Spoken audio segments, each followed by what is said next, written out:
Dobry wieczór. Witamy w naszej pizzerii w Neapolu. Dobry wieczór. Jestem strasznie głodna. Bardzo mnie to cieszy. Oto menu. Dziękuję bardzo. Wybór jest naprawdę duży. Tak, mamy najlepszą pizzę w mieście. Słyszałam o tym. Chciałabym zamówić pizzę. Z przyjemnością. Której pizzy chciałaby pani spróbować? Poproszę pizzę margheritę, ale mam jedną prośbę. Margherita to klasyczny wybór. O jaką prośbę chodzi? Czy mogę prosić o dodanie kukurydzy do pizzy? Słucham? Kukurydzę? Do margerity? Tak, dokładnie. Uwielbiam kukurydzę na pizzy. To dobrze smakuje. To niemożliwe. To katastrofa dla każdego kucharza. Ale dlaczego? Kukurydza nie jest tutaj popularna? W Italii nigdy nie dajemy kukurydzy do pizzy. Nigdy. Ale jestem turystką. Tak mi po prostu smakuje. Serce mi pęka, gdy tylko o tym słyszę. Och, bardzo mi przykro. Nie chciałam pana zasmucać. Pizza to u nas tradycja. Szanujemy pomidory i ser. Rozumiem to, ale odrobina kukurydzy przecież nie zaszkodzi. Owszem, zmienia wszystko. Pizza traci swoją duszę. Jest pan bardzo pełen pasji, jeśli chodzi o jedzenie. Oczywiście, jesteśmy w Neapolu. Tutaj pizza jest święta. Dobrze, nie chcę kłótni z kucharzem. To bardzo dobra decyzja. Proszę mi po prostu zaufać. No dobrze, w takim razie poproszę margeritę, bez kukurydzy. Doskonały wybór. Nie będzie pani żałować. Czy w zamian mogę dostać dodatkowy ser? Tak, dodatkowy ser to żaden problem. To jest dozwolone. Super. A co poleca pan do picia? Mamy świetną lemonadę z lokalnych cytryn. To brzmi idealnie. Poproszę dużą lemonadę. Bardzo dobrze. Pizza i napój zaraz będą. Dziękuję bardzo za pomoc i wyjaśnienia. Proszę bardzo. Za 10 minut jedzenie będzie gotowe. Już nie mogę się doczekać prawdziwej włoskiej pizzy. Poczuje pani różnicę w smaku. Życzę smacznego. Dziękuję uprzejmie. Czekam tutaj przy stoliku. Don't forget to use our website langfad.xyz, where you can get essential words and phrases, an Anki deck, and a PDF file based on this lesson. The link is in the video description. Spójrz, Stefan, to kolejna sala w muzeum. W końcu. Mam nadzieję, że będzie tu coś ładnego do zobaczenia. O, popatrz na to tam. Wygląda bardzo interesująco. Gdzie? Masz na myśli tę stertę w kącie? Tak, dokładnie. To fascynujące dzieło sztuki. Jesteś pewna? Dla mnie to wygląda jak sterta śmieci. Nie, to sztuka nowoczesna. Ma głębokie przesłanie. Tam leżą stare gazety, miotła i puste wiadro. Być może artysta chce nam coś powiedzieć o pracy. Albo ktoś po prostu zapomniał tutaj posprzątać. Jesteś taki nieromantyczny. Sztukę trzeba oglądać sercem. Ja widzę tylko rzeczy, które jutro bym wyrzucił. Przyjrzyj się kompozycji. Kolory gazet są szare. Szary to kolor starego papieru. To nic głębokiego. Czekaj, poszukam tabliczki z nazwiskiem artysty. Założę się, że to dzieło nazywa się Chaos w łazience. Jest tutaj. Dzieło nosi tytuł Cisza utraconego czasu. Cisza utraconego czasu to zabawna nazwa dla śmieci. Nie, to genialne. Miotła symbolizuje oczyszczenie duszy. A puste wiadro? Co oznacza wiadro? Wiadro symbolizuje pustkę w naszym nowoczesnym życiu. Myślę, że artysta po prostu śmieje się z nas obojga. Dlaczego zawsze tak myślisz? Sztuka jest ważna dla kultury. Wolę stare obrazy. Tam przynajmniej da się rozpoznać drzewo albo dom. Ale sztuka nowoczesna zmusza do myślenia. To jest jej cel. Ja myślę tylko o tym, kiedy w końcu pójdziemy do kawiarni. Jesteśmy tu dopiero od godziny. Nie bądź taki niecierpliwy. Bolą mnie nogi i nie rozumiem tej miotły. Dobrze, chodźmy do następnego obrazu. Tam dalej jest tylko czerwona kropka. Czerwona kropka na białej ścianie? Też tak potrafię. Ale tego nie zrobiłeś. Na tym polega różnica. To prawda. Nie jestem sławnym artystą w Sztokholmie. No chodź, obejrzymy jeszcze tę salę i wychodzimy. Umowa stoi, ale potem chcę zjeść duże szwedzkie ciastko. Zgoda. Zasłużyliśmy na to po takiej dawce sztuki. Cześć. Przepraszam, czy możesz mi na chwilę pomóc? Cześć. Tak, chętnie. W czym problem? Jestem tu w Uppsali nowy i nie ogarniam tych kontenerów na śmieci. O, sortowanie na początku bywa trochę skomplikowane. Mam tutaj w torbie mnóstwo różnych rzeczy. Nie ma problemu. Możemy to zrobić razem. To bardzo miłe z twojej strony. Od czego zaczynamy? Pokaż mi najpierw ten kubek. To po jogurcie? Tak, pusty plastikowy kubek po jogurcie. Kubek wrzuć do żółtego kontenera na plastik. Okej, już to robię. A co z wieczkiem? Wieczko jest z aluminium. Musisz je oderwać. Czy wieczko idzie do innego kontenera? Tak, metal wrzuca się do tego szarego kontenera tam dalej. Ojej, to bardzo dokładne. Mam tu jeszcze starą gazetę. Gazety i papier należą do niebieskiego kontenera. A co z tym kartonem po pizzy? Jeśli karton jest czysty, trafia do papieru. Ale ma kilka tłustych plam po pizzy. W takim razie to odpady zmieszane. Wrzucasz je do czarnego kosza. Rozumiem. Mam też jeszcze 2 szklane butelki. Butelki są zielone czy białe? Jedna jest brązowa, a druga całkiem jasna i przezroczysta. Są 2 kontenery na szkło. Jeden jest na szkło kolorowe. Czyli brązowa butelka idzie do kontenera na szkło kolorowe. Dokładnie. A przezroczysta butelka trafia do szkła białego. To prawie jak gra. Trzeba się dobrze skoncentrować. Tak, to prawda. Ale to bardzo dobre dla środowiska. W mojej ojczyźnie nie mamy aż tylu koszy. Tutaj w Szwecji traktujemy to bardzo poważnie. Uważam, że to dobrze. Chcę robić wszystko jak należy. Szybko się nauczysz. Masz jeszcze jakieś śmieci? Tylko tę skórkę od banana i trochę resztek owoców. To bioodpady. Mamy na nie brązowy kosz albo specjalne torby. Dzięki. Teraz już prawie wszystkiego się dowiedziałem. Nie ma za co.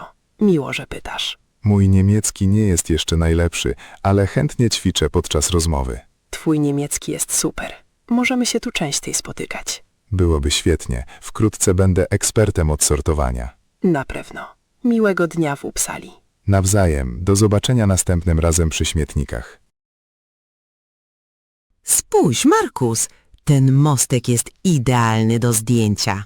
Julia, zrobiliśmy na tym moście już ze 20 zdjęć. Ale teraz światło jest o wiele lepsze niż wcześniej. 5 minut temu światło też było dobre. Proszę, tylko jeszcze jedno jedyne zdjęcie. To samo mówiłaś 10 minut temu. Stań tam, proszę, tuż obok tych kwiatów. Nie potrafię się już uśmiechać, Julia. Jestem głodny. Tylko sekunda, to będzie świetna fotka na Instagrama. Mój żołądek naprawdę głośno burczy. Słyszysz to? Nie, słyszę tylko wodę i rowery. Czy po tym zdjęciu możemy pójść coś zjeść? Tak, obiecuję. Zaraz pójdziemy do tej małej kawiarni tam. Dobra, stoję tutaj. Tak jest dobrze? Trochę bardziej w lewo, proszę. Tutaj? Nie, to za daleko. Zrób krok w tył. Teraz stoję prawie w wodzie. Idealnie. Teraz spójrz przyjaźnie i trochę się uśmiechnij. Próbuję. Czy zdjęcie jest już gotowe? O nie, aparat nie złapał ostrości. Jeszcze raz. Julia, chyba żartujesz. Czekaj, stój dokładnie tak. Światło jest teraz magiczne. Widzę tylko zwykłe światło i mnóstwo turystów. Nie masz za grosz romantyzmu. Mam za to wyczucie pizzy i frytek. Dobra, mam to. Zdjęcie wyszło naprawdę przepięknie. Mogę zobaczyć? Tak, popatrz. Kolory są fantastyczne. Tak, zdjęcie jest dobre, ale moja twarz wygląda na głodną. Co ty opowiadasz? Wyglądasz na bardzo wyluzowanego. Możemy już w końcu iść do kawiarni? O, czekaj. Widzisz ten dom tam z tyłu z czerwonymi oknami? Nie, Julia, proszę, nie. To byłoby super tło do mojego portretu. Umówiliśmy się. Najpierw jedzenie, potem zdjęcia. Tylko jedna szybka fotka w locie?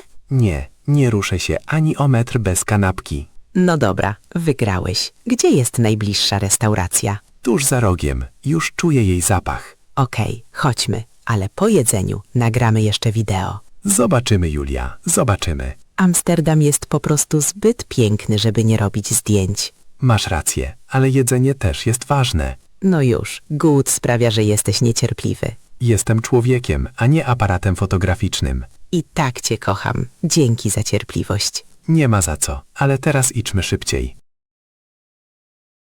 Dzień dobry. Czy to pani Müller? Tak, dzień dobry. Jestem Marta Müller. Cieszę się, że pani przyszła. Jestem pan Jansen. Miło mi, panie Jansen. Chce więc pani pracować u nas w Rotterdamie jako kurier rowerowy? Tak, dokładnie. Bardzo lubię jeździć na rowerze i potrzebuję pracy. Ma pani własny rower, czy potrzebuje pani służbowego? Mam bardzo dobry rower górski. Jest szybki i stabilny. To dobrze. Zna pani dobrze Rotterdam? Mieszkam tu dopiero od 3 miesięcy, ale zawsze używam GPS-a. Rotterdam jest duży i drogi bywają czasem skomplikowane. Szybko się uczę. Znam już centrum i port. A jak z pani kondycją? Dostarczamy przesyłki bez względu na pogodę. Deszcz czy wiatr to dla mnie nie problem. Jestem wysportowana. To właściwe podejście. Często pracujemy na zmiany. Jakie zmiany u Państwa obowiązują? Mamy zmianę poranną i wieczorną. Chciałabym pracować rano. To pasuje. Rano potrzebujemy wielu osób do biur. Co dokładnie będę musiała transportować? Przeważnie są to dokumenty, małe paczki lub czasem jedzenie. Ile kilometrów dziennie pokonuje kurier? Często jest to od 40 do 60 kilometrów. To dużo, ale dam radę. Płacimy za godzinę i przewidziane są bonusy za szybkie dostawy. To brzmi uczciwie. Jaka jest stawka godzinowa? Zaczynamy od 12 euro za godzinę. A ile dni w tygodniu mogę pracować? Szukamy kogoś na 4 dni w tygodniu. To byłoby dla mnie idealne. Ma pani też kurtkę przeciwdeszczową i kask? Tak, bezpieczeństwo jest dla mnie bardzo ważne. Zawsze noszę kask. Bardzo dobrze. Czy może pani zacząć w przyszły poniedziałek? Tak, to mi bardzo odpowiada. O której godzinie? Proszę przyjść o 8 rano do naszego magazynu. Jasne. Gdzie dokładnie znajduje się magazyn? Jest w pobliżu dworca głównego. Wyślę pani adres. Dziękuję bardzo. Cieszę się na tę pracę. Czy ma pani do mnie jeszcze jakieś pytania? Czy muszę wnosić paczki aż na 4. piętro? Tak, czasem windy są zepsute. To taki darmowy trening. Żaden problem. Pójdę schodami. Świetnie. W takim razie widzimy się w poniedziałek, pani Müller. Do widzenia, panie Jansen. Dziękuję za rozmowę. Do widzenia i życzę miłego dnia. Dziękuję. Nawzajem. O nie, Erik, gdzie on jest? Nie mogę go znaleźć. Sofii, spokojnie. Czego nie możesz znaleźć? Mojej karty pokładowej. Przed chwilą miałam ją w ręku. Sprawdzałaś już w kieszeni kurtki? Tak, tam jest tylko mój telefon i guma do rzucia. Sprawdź proszę jeszcze raz w plecaku. Wyjęłam już wszystko. Jest tu tylko moja książka i woda. Może została przy stanowisku odprawy? To możliwe. Szybko tam pobiegnę. Nie, czekaj. Sprawdzałaś w paszporcie? W paszporcie? Dlaczego miałaby tam być? Czasem wkłada się papier między strony. Nie, tutaj też jej nie ma. Mój Boże, spóźnimy się na samolot. Mamy jeszcze godzinę, bez paniki. Ale bramka zaraz zostanie zamknięta. Tak się denerwuję. Sofii, odetchnij głęboko. Co robiłaś jako ostatnią rzecz? Kupowałam kawę. Miałaś wtedy jeszcze kartę pokładową? Chyba tak. Położyłam ją na ladzie. W takim razie wracamy natychmiast do kawiarni. Czekaj, zajrzyj do mojej torby z zakupami. Tutaj jest tylko twój nowy magazyn. O mój Boże, tutaj jest! Przykleiła się do gazety. Widzisz? Mówiłem, że ją znajdziemy. Tak mi ulżyło. Serce mi wali jak szalone. Mamy kartę, ale teraz musimy biec do bramki. Która to bramka? Nie widzę tablicy. Musimy iść do bramki numer 22. Czy to daleko stąd? Jest na samym końcu przejścia. Musimy się spieszyć. Dlaczego to lotnisko jest takie ogromne? To największe lotnisko w Polsce. To normalne. A ty masz swój paszport i bilet? Tak, mam wszystko bezpiecznie w wewnętrznej kieszeni. Zawsze jesteś taki zorganizowany. Ja jestem taką bałaganiarą. Nic nie szkodzi, po to właśnie tu jestem. Dzięki, że zachowałeś spokój. Nie ma problemu, ale następnym razem pilnuj mocno biletu. Będę go teraz trzymać w ręku przez cały czas. Nie, lepiej go schowaj bezpiecznie, bo znowu go zgubisz. Dobra, wkładam go teraz głęboko do torby. Dobrze, a teraz biegniemy do bramki. Patrz, tam z przodu jest już kolejka. Idealnie, jesteśmy na czas. Teraz potrzebuję urlopu od tego stresu. Urlop zacznie się, gdy już usiądziemy w samolocie. Masz całkowitą rację. Kierunek Hiszpania. Dokładnie, słońce i morze już na nas czekają. Ale najpierw pokaż mi jeszcze raz swój bilet. Tak na wszelki wypadek. Tutaj jest, wszystko jest w porządku, Sofii. Okej, teraz już jestem spokojna. Dzień dobry. Proszę wejść i usiąść. Dzień dobry, panie doktorze. Bardzo się boję. Bez obaw. Będę bardzo ostrożny. Na czym polega problem? Boli mnie ząb na górze po prawej stronie. Od kiedy ma pani te bóle? Od wczoraj wieczora. Jest bardzo źle. Brała pani jakieś tabletki przeciwbólowe? Tak, ale niewiele pomogły. Dobrze, proszę bardzo szeroko otworzyć usta. Nie lubię dźwięku tych maszyn. Dobrze, to rozumiem, ale jesteśmy we Włoszech. Co ma pani na myśli? Tutaj wszystko robimy ze spokojem i optymizmem. To brzmi miło, ale w zębie mi pulsuje. Widzę problem. To mała dziura. Czy będę musiała dostać zastrzyk? Tak, mały zastrzyk będzie lepszy. Wtedy nic pani nie poczuje. O nie, naprawdę nienawidzę zastrzyków. Proszę zamknąć oczy i pomyśleć o morzu. Spróbuję. Myślę o plaży na Sycylii. Właśnie tak. Teraz małe ukłucie. Gotowe. To już wszystko? Wcale nie było tak źle. Widzi pani?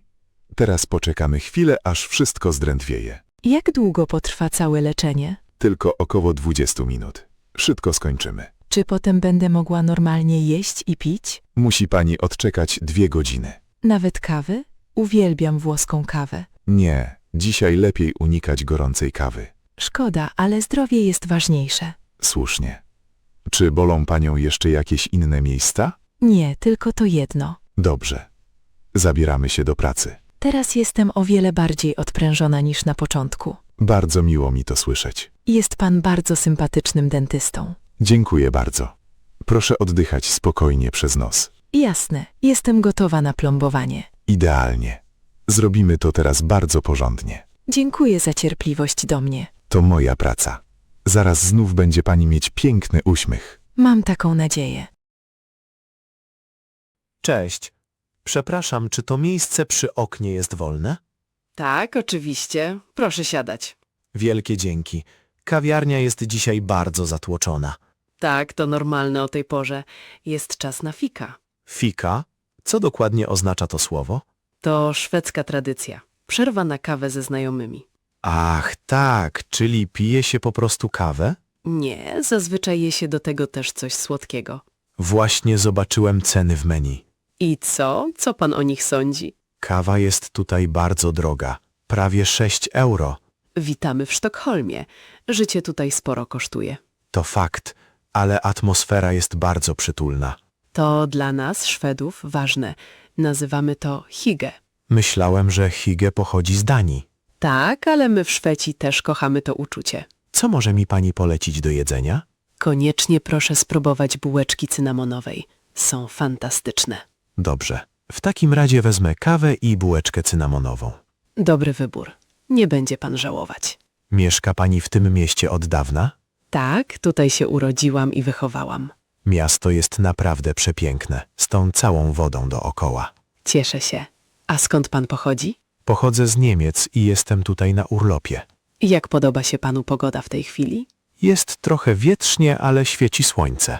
To typowe dla Sztokholmu wiosną. Chciałbym jutro pójść do Muzeum Wazów. O, to bardzo interesujące. Statek robi wrażenie. Czy muszę wcześniej kupić bilety przez internet? Tak, tak będzie lepiej. Często są długie kolejki. Dzięki za radę. Zrobię to dziś wieczorem. Czy odwiedził pan już inne miejsca w Szwecji? Nie, jestem tutaj dopiero od 2 dni. W takim razie ma pan jeszcze dużo do odkrycia. Tak, cieszę się na najbliższe dni. Niech pan teraz najpierw delektuje się kawą. Tak zrobię. Bułeczka cynamonowa wygląda pysznie. Smacznego i miłego dalszego pobytu. Dziękuję. Nawzajem. Miło było z panią porozmawiać. Cała przyjemność po mojej stronie. Może do zobaczenia wkrótce. Dobry wieczór. Przepraszam, myślę, że to moje miejsce. Dobry wieczór. Jaki numer ma pan na bilecie? Mam numer 42. To na dole. O, ja mam numer 43. To jest na górze. Tak, dokładnie. To łóżko nade mną. Wie pan, mam mały problem z wysokością. Boi się pani spać na górze? Tak, troszeczkę. I mam przy sobie bardzo ciężki bagaż. Rozumiem to. Czy chciałaby pani może zamienić się miejscami? Czy to naprawdę nie byłby dla pana problem? To bardzo miłe. Tak, żaden problem. Jestem młody i dobrze się wspinam. Wielkie, wielkie dzięki. To mi naprawdę bardzo pomoże. Nie ma za co. Pomóc pani z walizką? O tak, poproszę. Jest pod ławką. Mój Boże, jest naprawdę bardzo ciężka. Co pani tam ma? Mnóstwo prezentów dla mojej rodziny w Polsce i w Niemczech. To bardzo miło z pani strony. No i już, walizka leży bezpiecznie. Dziękuję bardzo. Czy podróżuje pan dalej do Niemiec? Tak, jadę do Berlina. Odwiedzam tam przyjaciół. Jak długo trwa podróż do Chełma? Myślę, że będziemy jutro rano około 6. To długa noc w pociągu. Tak, ale właściwie da się tutaj całkiem nieźle wyspać. Miejmy nadzieję, że nie będzie długich kontroli na granicy. Zazwyczaj w nocy idzie to całkiem sprawnie. Ma pan coś do picia przy sobie? Tak, mam wodę i sok jabłkowy. Chce pani trochę? Nie, dziękuję. Mam herbatę w termosie. To dobry pomysł na taką chłodną noc. Może chciałby pan ciastko? Sama piekłam.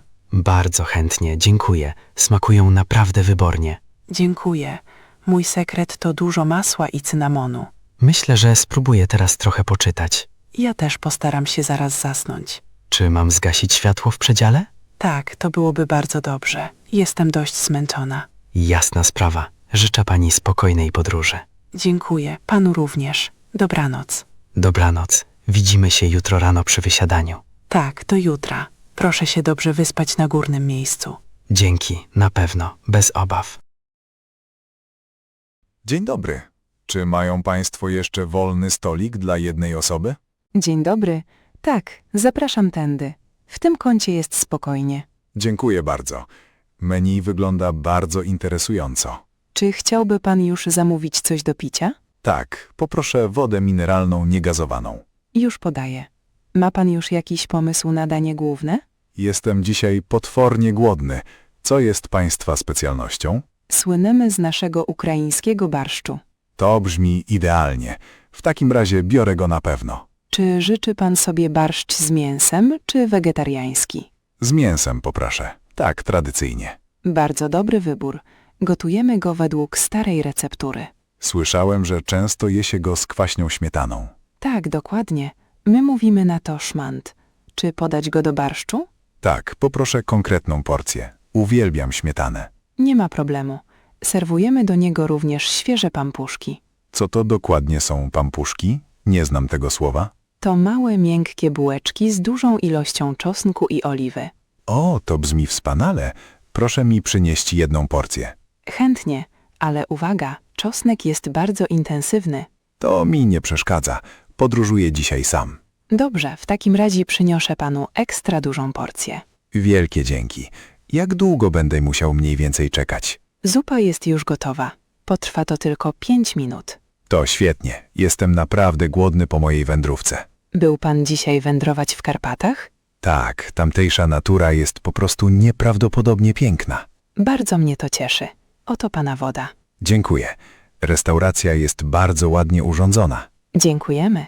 Bardzo lubimy tradycyjny styl.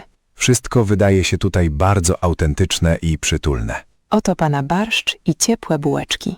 O, pachnie fantastycznie. I tyle śmietany na wierzchu.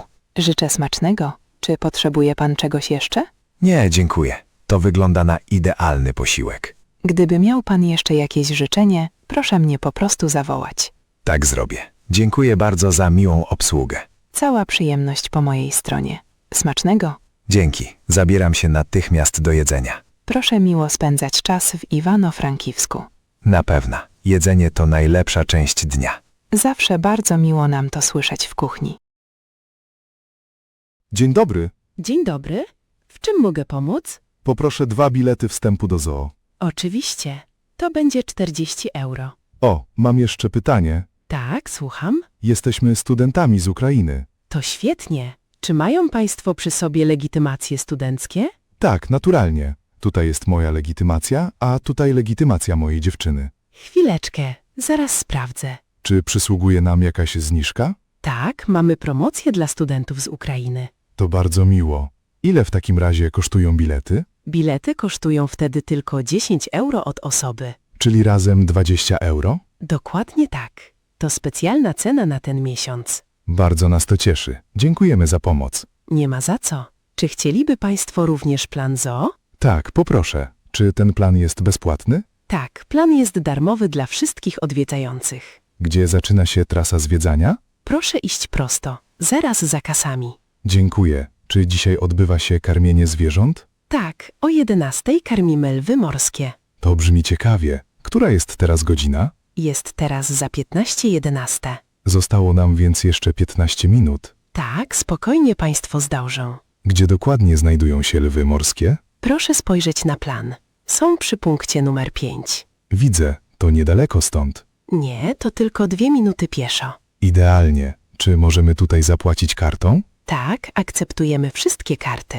Dobrze, zapłacę moją kartą bankową. Proszę przyłożyć kartę do czytnika. Udało się? Tak, dziękuję bardzo. Oto Państwa bilety i plan. Dziękuję pięknie. Życzę miłego dnia. Dziękuję.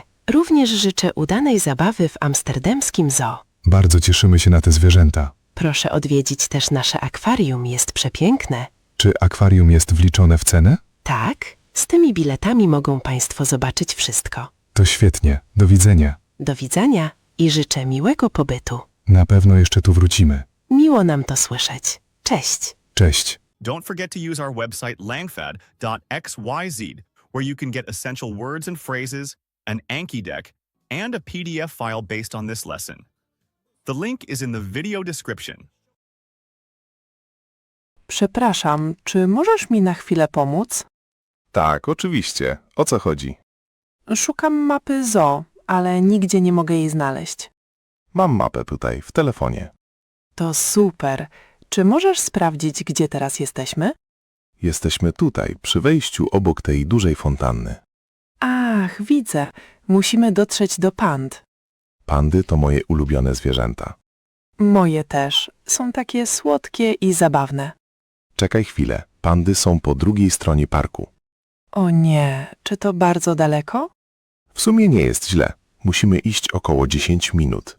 Powinniśmy iść w lewo czy w prawo? Na mapie jest napisane, że najpierw musimy iść w prawo. Dobrze, to ruszajmy. Spójrz, tam są słonie.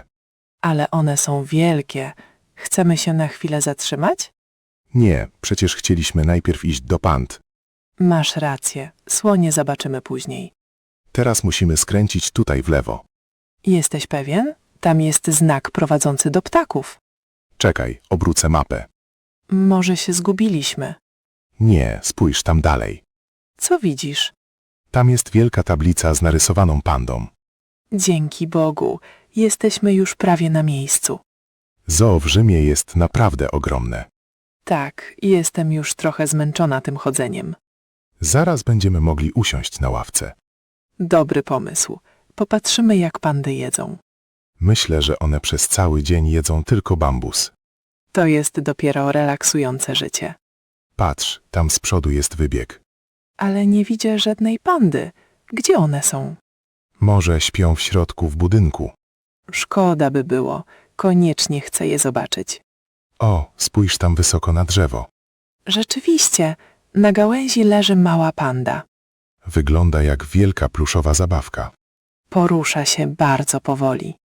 Jest naprawdę prześliczna. Dzięki, że pomogłeś mi z tą mapą. Nie ma problemu, sam też chciałem je zobaczyć. Pójdziemy potem do małp? Tak, małpy są zaraz za rogiem. Super, tak zróbmy. Spójrz tam, te żyrafy są takie wysokie.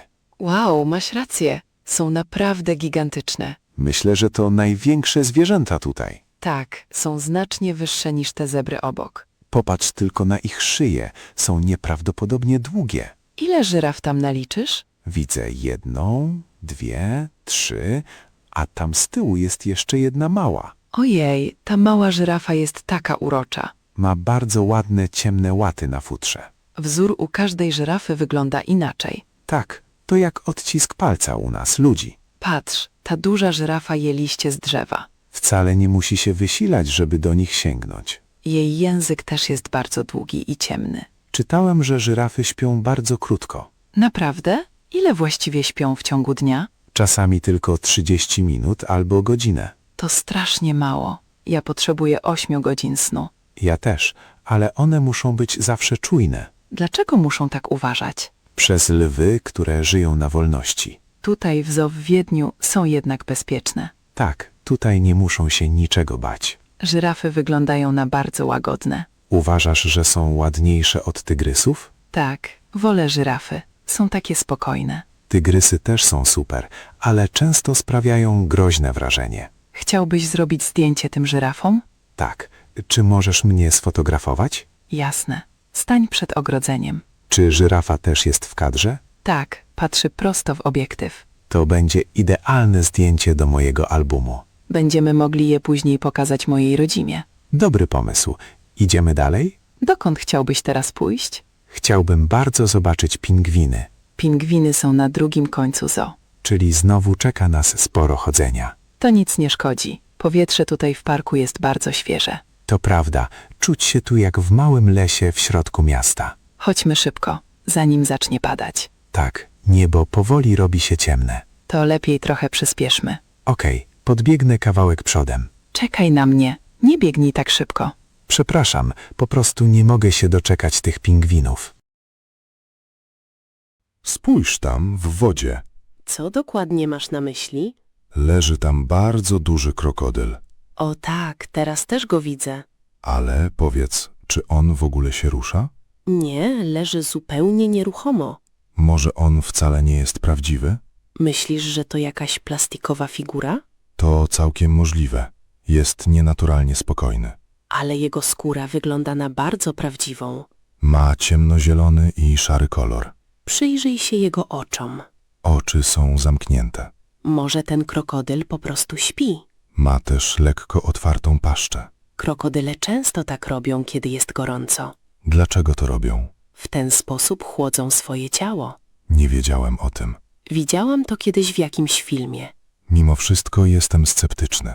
Dlaczego nadal nie wierzysz? W ogóle nie widać, żeby oddychał. Poczekaj chwilę, bądź cierpliwy. Stoimy tu już od 3 minut. Czasami one nie ruszają się przez całe godziny. To musi być strasznie nudne. W ten sposób czekają na swoją ofiarę. Ale tutaj w zoo przecież dostają jedzenie. To prawda, nie muszą polować. Patrz, ten mały chłopiec rzucił tam kawałek papieru. Przecież nie wolno tego robić. Krokodyl nawet nie drgnął. Teraz sama już nie jestem pewna. Widzisz? Mówiłem ci. Może to rzeczywiście dekoracja dla turystów? To by było spore rozczarowanie. Czekaj, widziałeś to? Co takiego? Co się stało? Jego ogon drgnął, tak bardzo delikatnie. Nie, to była tylko fala na wodzie. Nie, jestem tego absolutnie pewna. Ja niczego nie zauważyłem. Ależ tak, przesunął go powoli z lewa na prawo. Teraz otwiera jedno oko. O mój Boże, masz rację. Czyli jednak żyje. Obserwował nas przez cały ten czas. To jest w pewien sposób trochę przerażające. Tak, jego oczy są bardzo jasne i zimne. Teraz porusza też głową. Jest naprawdę ogromny, kiedy zaczyna się ruszać. Nie chciałbym wpaść do tego basenu. Nie, to byłoby bardzo niebezpieczne. Jego zęby są strasznie długie i ostre, To fascynujące zwierzę. ale też budzące duży lęk. Dobrze, że stoimy za szybą. Tak, tutaj jesteśmy bezpieczni. Chcemy iść już dalej? Tak, chodźmy do małp. Dobry pomysł. One na pewno są bardziej aktywne. Ale teraz przynajmniej wiemy na pewno, Co wiemy? że ten krokodyl to nie jest posąg. Tak, to był ekscytujący moment. Spójrz, tutaj jest wejście do mini zoo. O, jak ładnie. Jest tam mnóstwo małych kózek. Czy wolno tutaj karmić zwierzęta? Tak, tutaj stoi tabliczka. Ale nie wolno nam dawać własnego jedzenia. Nie, to zakazane i niezdrowe dla nich. Gdzie można dostać odpowiednią karmę? Tam przy ścianie stoi taki mały automat. Masz przy sobie jakieś drobne pieniądze? Tak, mam w kieszeni kilka monet euro. Ile kosztuje jedna porcja karmy? Jedno opakowanie kosztuje dokładnie 2 euro. To niedrogo. Kup proszę 2 opakowania. Chwileczkę, już wrzucam pieniądze. Czy karma wypada w jakimś pudełku? Nie, sypie się bezpośrednio na dłoń. Czekaj, ja też podstawię ręce. Oto twoja porcja dla kóz. Dzięki, kozy już do nas podchodzą. Doskonale wiedzą, że mamy jedzenie. Ta brązowa kózka jest bardzo odważna. Szturcha mnie swoim noskiem. To takie słodkie. Jej nos jest całkiem miękki. Uważaj, ona podgryza twoją kurtkę. Nie, mała kózko. To nie jest jedzenie. Daj jej trochę tego ziarna. Je prosto z mojej dłoni. To trochę łaskocze, prawda? Tak, łaskocze bardzo, ale to świetna zabawa. Zobacz tę całkiem małą, białą kózkę tam dalej. Boi się do nas podejść. Te duże kozy nie chcą jej przepuścić. To niezbyt miłe ze strony tych dużych kóz. Odsunę się kawałek w bok. Tak, chodź mała kózko. Tutaj też jest coś dla ciebie. Teraz u mnie też je. Ma bardzo ładne, jasne oczy. A jej futerko jest takie puszyste. Myślę, że zjadły już wszystko. Moje ręce są już zupełnie puste. Moje też są puste i trochę brudne. Tutaj z przodu jest umywalka z mydłem. To dobrze, higiena po głaskaniu zwierząt jest ważna. Chcemy kupić jeszcze więcej karmy? Nie, myślę, że miały już dzisiaj wystarczająco dużo. Patrz, teraz odchodzą. Szukają sobie miejsca w słońcu. Tam jedna koza leży na wielkim kamieniu. Wygląda na bardzo zadowoloną i szczęśliwą. Najbardziej lubię tę część zoo. Tak, tutaj jest się tak blisko zwierząt. To wspaniałe miejsce i dla dzieci, i dla dorosłych. Zrobiłeś mi zdjęcie z tą kozą? Tak, zrobiłem telefonem 2 zdjęcia. Pokaż, jak wyszły. Tutaj, zobacz na wyświetlaczu. To zdjęcie wyszło naprawdę zabawnie. Ta koza wygląda, jakby się śmiała. Świetna pamiątka z dzisiejszego dnia. Teraz jednak umyjmy ręce. Tak, a potem pójdziemy zobaczyć osiołki. Osiołki są tuż obok. Cudownie, chodźmy. Dzisiaj w zoo jest naprawdę strasznie gorąco. Tak, słońce świeci bardzo mocno. Chce mi się okropnie pić i muszę się jakoś schłodzić. Spójrz tam dalej, pod te duże drzewa. Jest tam małe stoisko z lodami i napojami. Ale kolejka jest niestety bardzo długa. Nic nie szkodzi. I tak stanę w kolejce. Dobrze, to ja poczekam na ciebie tutaj, w cieniu. Nie, chodź ze mną, to sobie pogadamy. Dobra, to staniemy razem. Co chciałabyś dostać?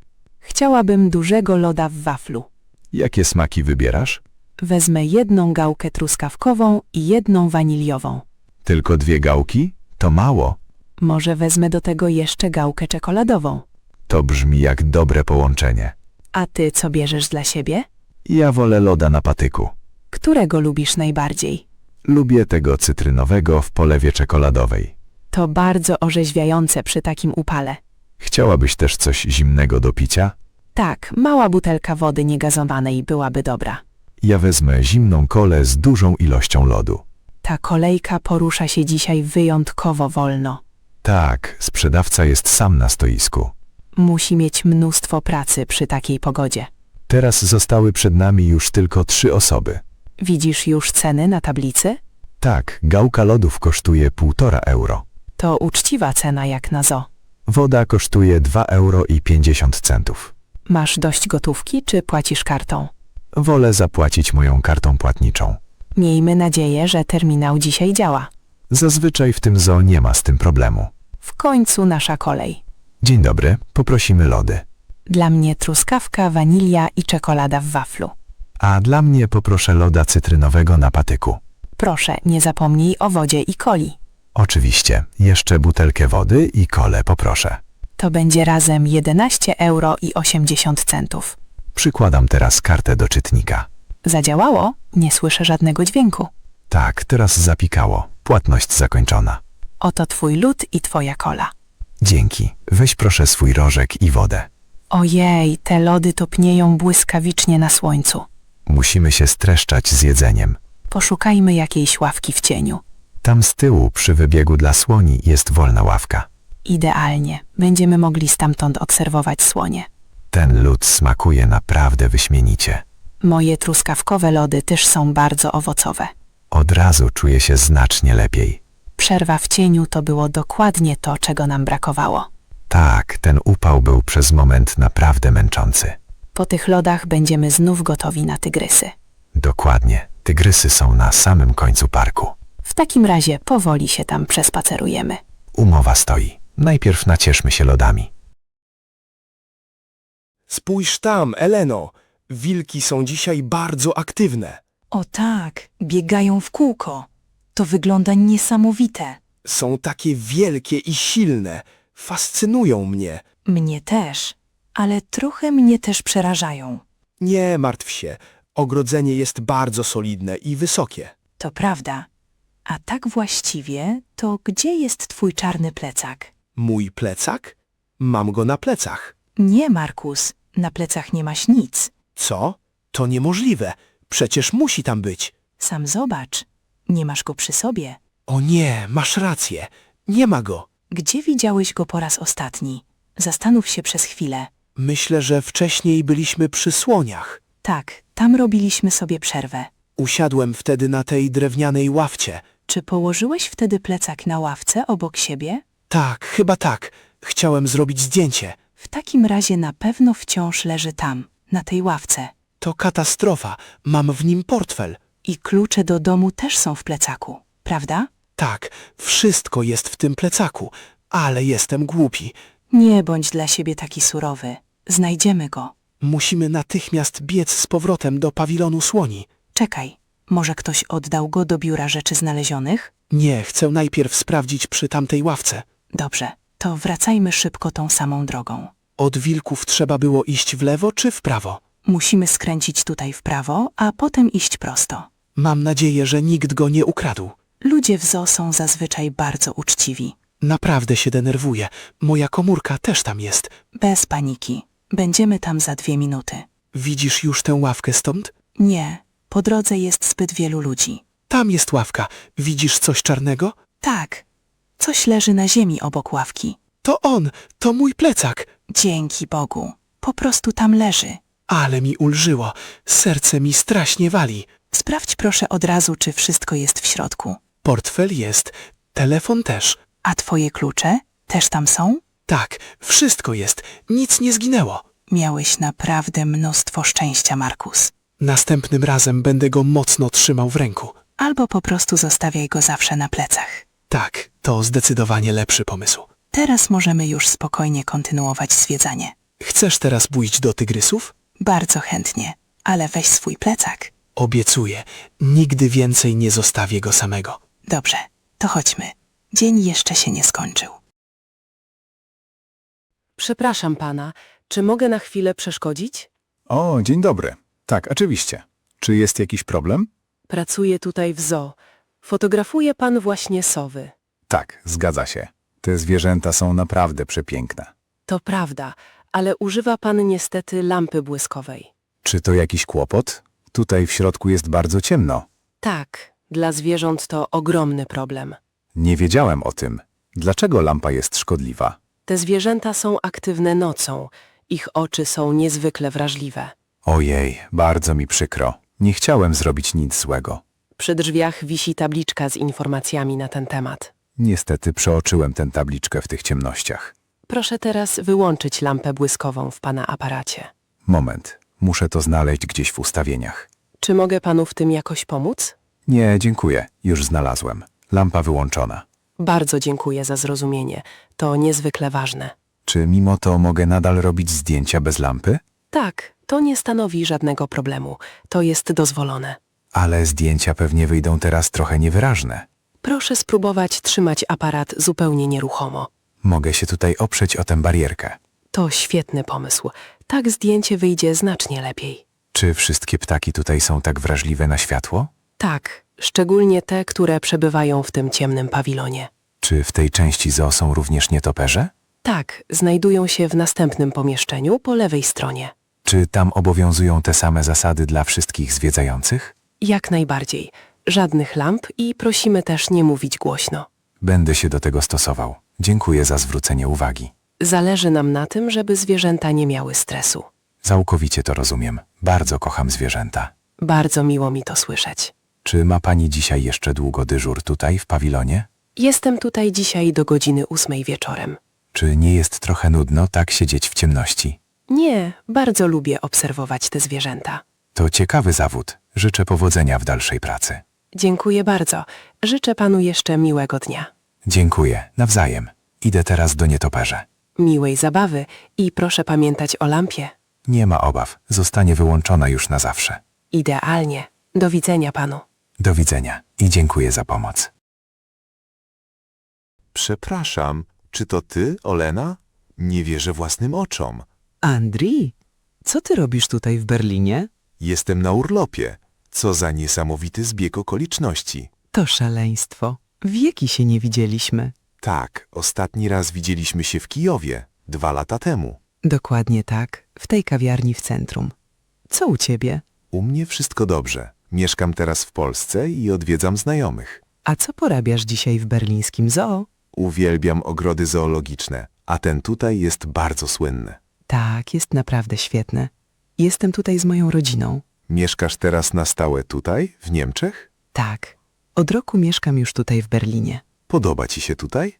Miasto jest ogromne. Tak, lubię Berlin. Jest tu mnóstwo kultury i parków. Ale czy nie tęsknisz czasem za Kijowem? Owszem, oczywiście, że bardzo tęsknię za ojczyzną. Doskonale to rozumiem. Mam dokładnie tak samo. Widziałeś już dzisiaj pandy? Nie, dopiero co przyszedłem. Są ładne? Są niesamowicie urocze.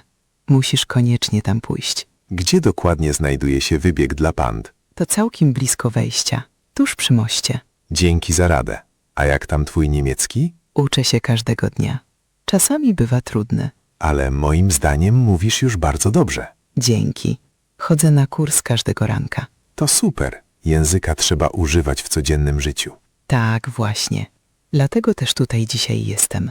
Żeby porozmawiać ze zwierzętami po niemiecku? Nie, żeby czytać tabliczki i w ten sposób ćwiczyć. To bardzo dobra metoda nauki. Co jeszcze masz dzisiaj w planach w Berlinie? Chciałbym jeszcze podejść pod bramę brandenburską. To punkt obowiązkowy dla każdego turysty w Berlinie. Może moglibyśmy spotkać się jutro na kawę? To wspaniały pomysł. Czy masz jeszcze mój numer? Wydaje mi się, że tak. Czy kończy się na 7? Nie, to mój stary numer jeszcze z Ukrainy. To podaj mi proszę swój nowy niemiecki numer. Zapisz sobie 0, 1, 7, 6, a potem 4. Moment, szybko wpiszę go sobie do telefonu. Idealnie. Po prostu zadzwoń do mnie krótko wieczorem. Tak zrobię. Bardzo się cieszę z naszego spotkania. Ja też. Udanej zabawy przy pandach. Dzięki. Pozdrów ode mnie swoją rodzinę. Pozdrowie. Do jutra, Andri. Do jutra, Olena. Uważaj na siebie. Spójrz, Peter, ten sklep jest naprawdę wielki. Tak, mają tu mnóstwo przeróżnych rzeczy. Koniecznie muszę kupić jakąś pamiątkę dla mojej siostrzenicy. Dobry pomysł. Co ona lubi najbardziej? Kocha pluszaki, szczególnie dzikie zwierzęta z Afryki. Są tutaj lwy, tygrysy i żyrafy też. Ten mały lew tam na górze na półce jest słodki. O którym mówisz? O tym z jasną grzywą? Nie, o tym obok. Wygląda na takiego mięciutkiego. Czekaj, zdejmę go dla ciebie z góry. O tak, jest naprawdę bardzo miękki. Ile kosztuje? Na metce jest napisane 19,90 €. To trochę drogo jak na taką małą maskotkę. Popatrz tutaj niżej. Są pingwiny w promocji. Pingwiny też są fajne, ale ona chciała lwa. A co powiesz na tę małpkę? Ma takie długie ręce. Ta jest zabawna. Można ją wszędzie powiesić. Kosztuje tylko 12 €. To dobra cena. Ale nie wygląda na tak porządną jak ten lew. Może znajdziesz jakąś żyrafę? To typowe dla zoo. Tam z tyłu stoją żyrafy. Są bardzo duże. Na pewno nie zmieszczą się do twojej walizki na powrót. Masz rację. Potrzebuję czegoś małego i praktycznego. A może kubek z namalowanym słoniem? Nie, ona ma dopiero 5 lat. Kubek szybko się zbije. To weź w takim razie tą małą pandę. To bestseller. Panda jest super. Ma ładne kolory. Czarny i biały. Kosztuje 15 €. To mieści się w twoim budżecie. Wygląda też na bardzo przyjazną. Biorę tę pandę. Chciałabyś też kupić jakąś pocztówkę dla rodziców? Tak, to świetny pomysł. Gdzie są kartki? Kartki są tam z przodu, na stojaku przy kasie. Wezmę kartkę z panoramą całego zoo. Potrzebujesz też torebki na tego pluszaka? Nie, mam ze sobą własną torbę materiałową. To dobrze dla środowiska. Ja teraz płacę za swoje rzeczy. A co ty sobie wybrałeś, Peter? Kupuję sobie tylko małą książkę o gadach. To do ciebie pasuje. Długo obserwowałeś te węże. Tak, są bardzo interesujące. Idziemy teraz do kasy? Tak, kolejka do kasy na szczęście nie jest długa. Dobrze, to szybko załatwimy sprawę i możemy wychodzić. Cieszę się, że mam już ten prezent z głowy. Twoja siostrzenica na pewno bardzo się z niego ucieszy. Też mam taką nadzieję. Ta panda jest po prostu idealna. Chodź, zapraszam cię potem za lemonadę. To bardzo miłe z twojej strony. Chce mi się strasznie pić. Świetnie, to płacimy i idziemy do ogrodu. Jasne, jestem gotowa. No to ruszamy. Wyjście jest tuż za kasami. Dzień dobry. Witam serdecznie w naszej wypożyczalni. Dzień dobry. Chciałabym wynająć skuter. Bardzo proszę. Szuka pani konkretnego modelu? Tak, marzy mi się klasyczna Vespa. Mamy tutaj piękną czerwoną wespę. Idealną dla pani. Wygląda świetnie. Czy łatwo się ją prowadzi? Tak, jest bardzo lekka i doskonale sprawdza się w mieście. To dobrze. Trochę się stresuję tym rzymskim ruchem ulicznym. To prawda, w Rzymie jest mnóstwo samochodów. Czy podczas jazdy muszę mieć kask? Tak, we Włoszech kask jest absolutnie obowiązkowy. Czy kask jest wliczony w cenę wynajmu? Oczywiście, mamy dla pani różne rozmiary do wyboru. To świetnie. Ile kosztuje wynajem na 1 dzień? 1 dzień kosztuje 50 euro, wliczając ubezpieczenie. Co to dokładnie za ubezpieczenie? To podstawowe ubezpieczenie od następstw nieszczęśliwych wypadków. Czy mogę wykupić ubezpieczenie bez wkładu własnego? Tak, to kosztuje dodatkowe 10 euro za dzień. Wezmę dodatkowe ubezpieczenie. Tak będzie bezpieczniej. Dobry wybór. Ma pani przy sobie prawo jazdy? Tak, proszę, oto mój dowód i prawo jazdy. Dziękuję. Na jak długo chce pani wypożyczyć skuter? Chciałabym go wynająć na 2 dni. Jasna sprawa. Gdzie planuje pani dziś pojechać? Chcę zobaczyć Koloseum, a potem Watykan. To bardzo ładna trasa. Najlepiej jechać wzdłuż rzeki. Czy są tam jakieś specjalne parkingi dla skuterów? Tak, wszędzie znajdzie pani wyznaczone miejsca dla jednośladów. Czy muszę zwrócić skuter z pełnym bakiem? Tak, proszę go oddać zatankowanego do pełna. Gdzie jest najbliższa stacja benzynowa? Zaledwie 2 ulice dalej po prawej stronie jest stacja. Cudownie. Czy mogę zapłacić kartą kredytową? Tak, akceptujemy wszystkie popularne karty. Proszę, oto moja karta. Bardzo dziękuję za pomoc. Cała przyjemność po mojej stronie. Oto kluczyki i kask. Dzięki. Już nie mogę się doczekać przejażdżki przez Rzym. Życzę dobrej zabawy i proszę jechać ostrożnie. Tak zrobię. Do widzenia. Miłego dnia. Cześć. Don't forget to use our website langfad.xyz, where you can get essential words and phrases, an Anki deck, and a PDF file based on this lesson. The link is in the video description. Dzień dobry. Czy pan Müller? Tak, dzień dobry. Przyszedłem w sprawie rozmowy o pracę. Bardzo mi miło. Jestem menadżerką tej kawiarni. Miło panią poznać. Dziękuję za zaproszenie. Proszę usiąść. Napije się pan czegoś? Woda byłaby super. Dziękuję. Proszę bardzo. Niech pan powie coś o sobie. Mieszkam w Warszawie od 3 miesięcy. Ma pan już doświadczenie jako barista? Tak, pracowałem przez 2 lata w kawiarni w Berlinie. To brzmi bardzo dobrze. Co należało tam do pana obowiązków? Przygotowywałem kawę i obsługiwałem kasę. Zna się pan na różnych rodzajach kawy? Tak, znam różnicę między arabiką a robustą. To ważne. Potrafi pan też robić latte art? Potrafię wyczarować serca i małe kwiatki na mlecznej piance. Nasi klienci to uwielbiają. To ogromny plus. Bardzo lubię pracować z ludźmi. Jakimi językami posługuje się pan oprócz niemieckiego? Mówię płynnie po angielsku i właśnie uczę się polskiego. Na ile pana polski pozwala na przyjmowanie zamówień? Rozumiem liczebniki i nazwy napojów. Na początek to w zupełności wystarczy. A jak wyglądają tutaj godziny pracy w kawiarni? Szukamy kogoś na poranną zmianę, od 7 rano. Bardzo mi to odpowiada. Jestem rannym ptaszkiem. Jesteśmy otwarci również w weekendy. Czy to problem? Nie, mogę pracować także w soboty lub niedzielę. Nasz zespół jest bardzo międzynarodowy i przyjazny. Cieszę się. Lubię pracę zespołową. Czym dla pana jest idealne espresso? Musi mieć ładną kremę i być bardzo gorące. Dokładnie tak. Ma pan jeszcze jakieś pytania do mnie? Jak duży jest zespół na jednej zmianie? Zazwyczaj za barem pracujemy we 3. To brzmi jak dobra organizacja pracy. Odezwie się do pana do piątku. Dziękuję bardzo. Będę czekać na wiadomość. Do widzenia, panie Müller. Do widzenia i miłego dnia życzę. Dobry wieczór. Czy znajdzie się stolik dla 2 osób? Dobry wieczór. Tak, proszę za mną. Dziękuję. Restauracja jest naprawdę przytulna. Dziękuję bardzo. Oto karta dań. Jestem strasznie głodny. Od razu do niej zaglądam. Czy wiedzą już państwo, co chcieliby zamówić? Tak, poproszę pizzę z szynką i ananasem. O, bardzo mi przykro. Czegoś takiego tutaj nie podajemy. Dlaczego? Nie mają państwo ananasa w kuchni? Jesteśmy w Neapolu. Tutaj nie jemy ananasa na pizzy. Naprawdę? Myślałem, że to wszędzie jest popularne. Nie. Dla nas pizza z ananasem to nie jest prawdziwa pizza. To ciekawe. Dlaczego ludzie tak uważają?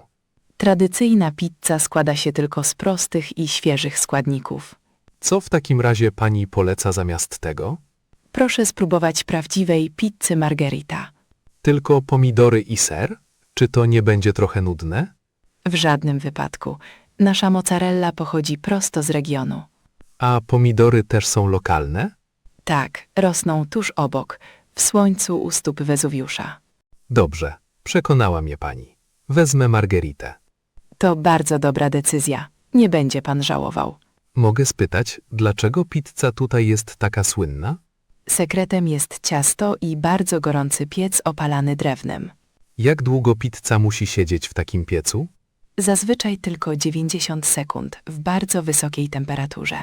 To niesamowicie szybko. Tak, dzięki temu brzegi zostają miękkie, a spód cienki. Czy mogę do tego poprosić włoskie piwo? Oczywiście. Już podaję zimne piwo. Dziękuję. Jestem bardzo ciekaw tego smaku. Pizza w Neapolu jest najlepsza na całym świecie. Wszyscy moi znajomi też tak zawsze mówią. Czy życzą sobie państwo potem deser lub kawę? Może później tiramisu, jeśli starczy mi miejsca. Nasze tiramisu jest domowej roboty i jest pyszne. Dobrze wiedzieć. Na razie zostanę przy piwie. Jasna sprawa. Już przekazuję zamówienie do kuchni. Dzięki za to ciekawe wyjaśnienie tradycji robienia pizzy. Cała przyjemność po mojej stronie. Życzę smacznego. Dziękuję ślicznie. Już nie mogę się doczekać. Cześć, Mark. Masz wolne popołudnie? Cześć, Sofii. Tak, mam czas. Dlaczego pytasz? Chciałabym zaprosić cię na fika. Fika? A co to takiego? To taka szwedzka tradycja. Czyli po prostu idziemy na kawę? I tak, i nie. To coś znacznie więcej niż tylko kawa. Opowiedz mi o tym coś więcej, proszę. Chodzi o to, żeby świadomie poświęcić czas na przerwę. Brzmi bardzo relaksująco. Pije się kawę i zjada do tego coś słodkiego. A co zazwyczaj je się do tego w Szwecji? Najbardziej klasyczna jest bułeczka cynamonowa. O, uwielbiam bułeczki cynamonowe. Szwedzi nazywają je kanelbullar. Ta nazwa brzmi zabawnie i ładnie zarazem. W Sztokholmie na każdym kroku są świetne kawiarnie. Czy tę kawę trzeba wypić szybko? Nie, właśnie o to chodzi, że nie. Czyli stres podczas fiki jest surowo zabroniony? Dokładnie tak. Wtedy rozmawia się o życiu. A rozmawia się też o pracy? Raczej nie. To czas na całkowite odprężenie. Bardzo mi się to podoba. W Szwecji ludzie robią to codziennie. Codziennie? To cudowne. Tak, często nawet 2 razy dziennie. W takim razie ludzie muszą tam być bardzo szczęśliwi. Myślę, że tak. Są bardzo wyluzowani. Tutaj w mieście często panuje zbyt wielki pośpiech. To prawda. Wiecznie biegniemy na kolejne spotkanie. Więc fika to naprawdę świetny pomysł. Znam tu niedaleko taką małą kawiarnię. Mają tam te szwedzkie bułeczki cynamonowe? Tak, właściciel pochodzi z Malmy. Idealnie, czyli na pewno smakują jak oryginał. Możemy tam usiąść na zewnątrz, w słońcu. Pogoda dzisiaj jest po prostu fantastyczna. Spotkamy się o 15:00? Tak, ta godzina bardzo mi pasuje. Już się cieszę na naszą kawę. Ja też dziękuję za zaproszenie. Do zobaczenia w kawiarni, Mark. Do zobaczenia, Sofii. Cześć, Anno. Przepraszam, że przeszkadzam. Cześć, Lukas. Nie ma problemu. O co chodzi? Jestem nowy w akademiku i mam pytanie. Chodzi o pokój czy o kuchnię? Nie, chodzi o śmieci na podwórku. Ach, system segregacji śmieci w Niemczech jest skomplikowany. Tak, jest tu tyle różnych pojemników. Chętnie ci to wszystko dokładnie wyjaśnię. To bardzo miłe z twojej strony. Widzisz ten niebieski pojemnik tam dalej? Tak, co wrzucamy do niebieskiego? Do niebieskiego pojemnika trafia tylko papier i tektura.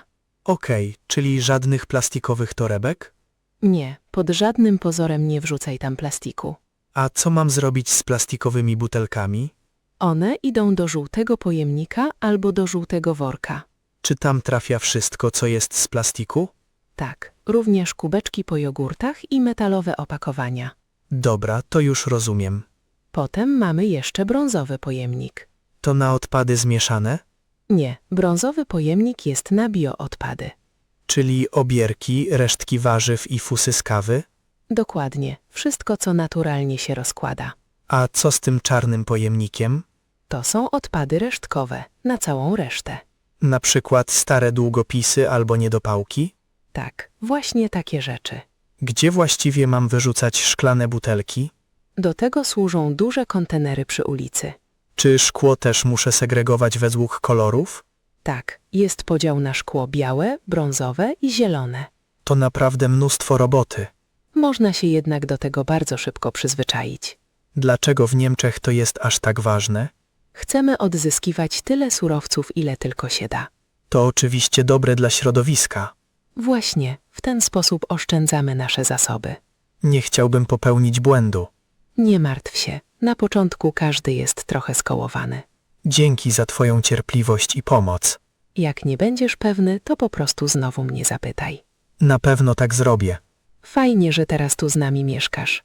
Dzięki, już się tutaj bardzo dobrze czuję. No to powodzenia przy pierwszej segregacji. Dzięki, Anno. Do zobaczenia. Spójrz, Tomas, nadpływa nasza łódź. Super, Julia. Już nie mogę się doczekać tego rejsu.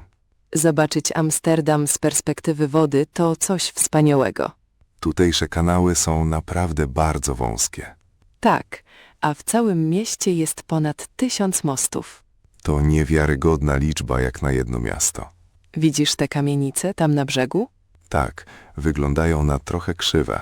To prawda, stoją na palach wbitych w wodę. O, spójrz tam, to dom na wodzie. W Amsterdamie jest ich całe mnóstwo. Czy ludzie naprawdę mieszkają tam przez cały rok? Tak, to normalne mieszkania z prądem i wodą. Wyobrażam sobie, że to musi być bardzo romantyczne. Choć czasami bywa tam pewnie trochę chłodno. Ludzie mają tam nawet małe ogródki na pokładzie. Tak, wygląda to wyjątkowo przytulnie. Dlaczego w wodzie jest tyle rowerów? Czasem tam wpadają albo po prostu są wrzucane. Wielka szkoda takich ładnych rowerów. Raz w roku specjalna firma wyławia te rowery z dna. Wiesz może, jak głęboka jest tutaj woda? Zazwyczaj ma tylko od 2 do 3 metrów głębokości. O, to wcale nie tak dużo. Spójrz na prawo. To jest najwęższy dom w mieście. Jest ledwo szerszy od drzwi wejściowych. Kiedyś płaciło się podatki zależnie od szerokości fasady. Dlatego wszystkie domy tutaj są takie wąskie. Dokładnie. Za to są bardzo głębokie. Okna też są wyjątkowo duże i jasne. Dzięki temu wnętrza tych domów są prześliczne. Teraz przepływamy pod bardzo starym mostem. Czasami trzeba mocno pochylić głowę. Rejs jest bardzo odprężający i spokojny. Uważam, że to o wiele lepsze niż zwiedzanie autobusem. Tak, można też zrobić o wiele lepsze zdjęcia. Patrz, tam z przodu jest rzeka Amstel. To główna rzeka przepływająca przez miasto. Stamtąd rozpościera się fantastyczny widok. Uwielbiam to miasto i jego kanały. Ja też. To naprawdę wyjątkowe miejsce. Pójdziemy potem na lody? Tak, to bardzo dobry pomysł. Rejs niestety powoli dobiega końca. Ale i tak sporo dzisiaj zobaczyliśmy. Tak, to był przepiękny dzień na wodzie. Cześć, Mario. Co tam czytasz na tablecie?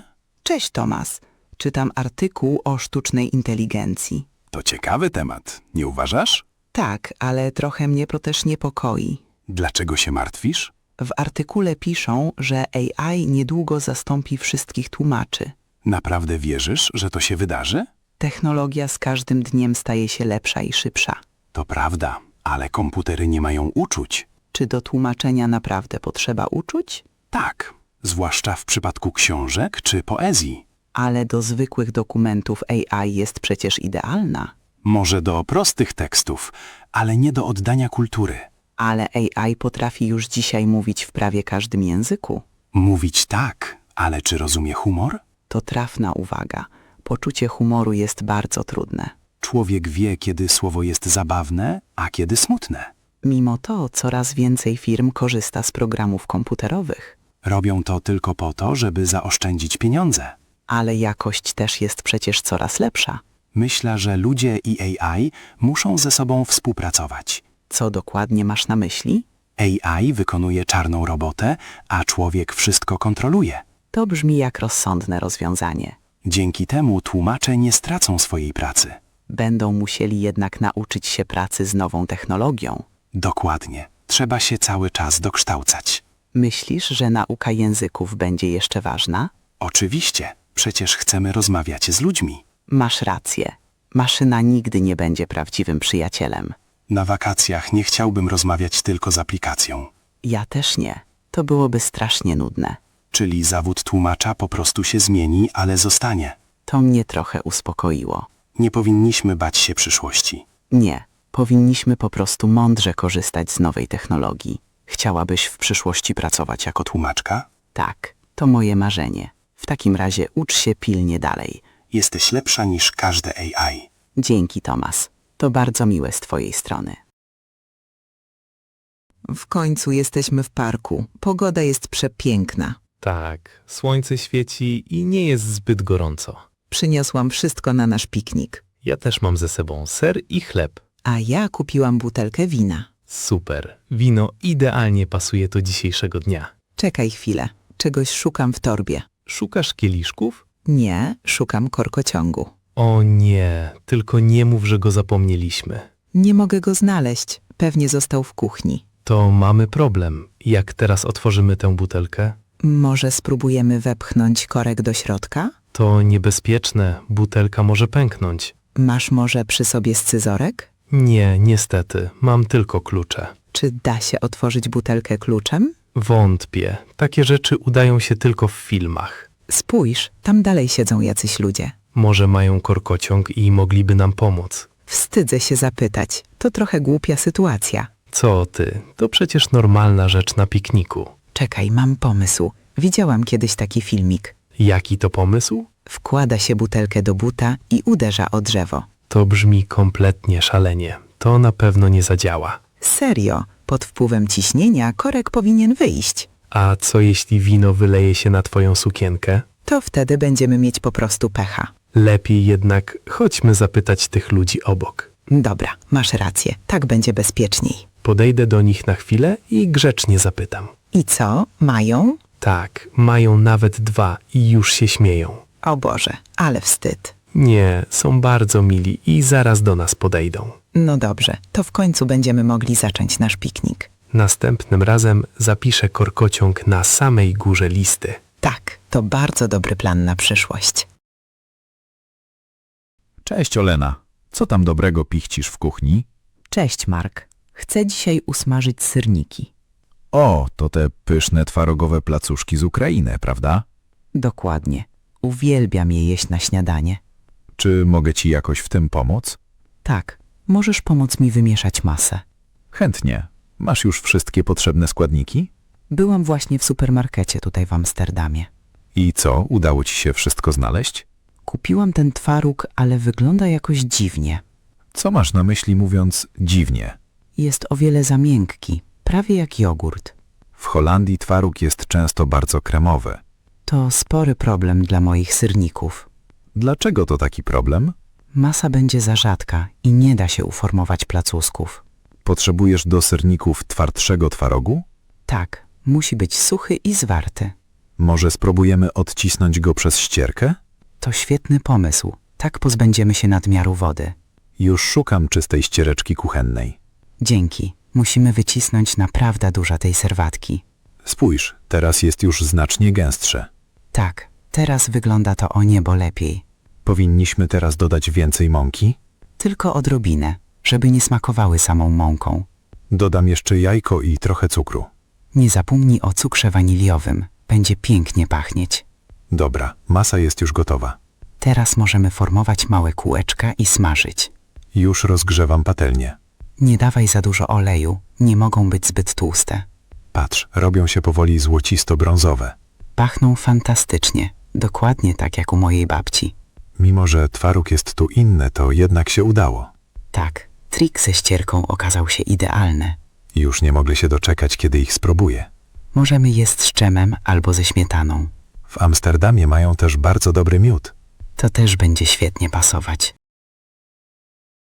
Spójrz, Andreas, na tej ulicy jest ukraińska restauracja. O, z zewnątrz wygląda bardzo przytulnie. Wejdziemy? Jestem strasznie głodna. Jasne, bardzo lubię ukraińską kuchnię. Dobry wieczór. Czy znajdzie się stolik dla 2 osób? Tak, tam przy oknie jest jeszcze wolne miejsce. Menu jest całkiem spore. Na co masz ochotę? Myślę, że na początek wezmę barszcz. Dobry wybór. Zupa tutaj na pewno jest pyszna. A co wybierasz jako danie główne? Na pewno wezmę deruny z sosem grzybowym. To są placki ziemniaczane, zgadza się? Tak, dokładnie. Są bardzo chrupiące i smaczne. Chyba skuszę się na wareniki z mięsem. Brzmi nieźle. Możemy się przecież podzielić. To świetny pomysł. Spróbujemy wtedy obu dań. Wiesz, to miejsce bardzo przypomina mi Kijów. Często bywałaś w Kijowie w takich restauracjach? Tak, prawie w każdą niedzielę. Z całą rodziną. Za czym najbardziej tęsknisz w swoim rodzinnym mieście? Brakuje mi parków i tych starych uliczek w centrum. Kijów musi być przepięknym miastem. Tak, naprawdę jest. Zwłaszcza wiosną. Ale Warszawa też jest całkiem ładna, prawda? Tak, bardzo lubię Warszawę. Ludzie są tu wyjątkowo życzliwi. I jest tutaj tyle podobieństw. To prawda. Dlatego czuję się tutaj całkiem dobrze. Patrz, już niosą nasz barszcz. Wygląda dokładnie tak jak ten, który robiła moja mama. Pachnie też obłędnie tym świeżym czosnkiem. Smacznego, Andreas. Dzięki, tobie też życzę smacznego. Te deruny są po prostu genialne. Spróbuj kawałek. Masz rację, są przepyszne. Cieszę się, że trafiliśmy do tej restauracji. Ja też. Musimy koniecznie zaglądać tu częściej. Tak, zróbmy tak.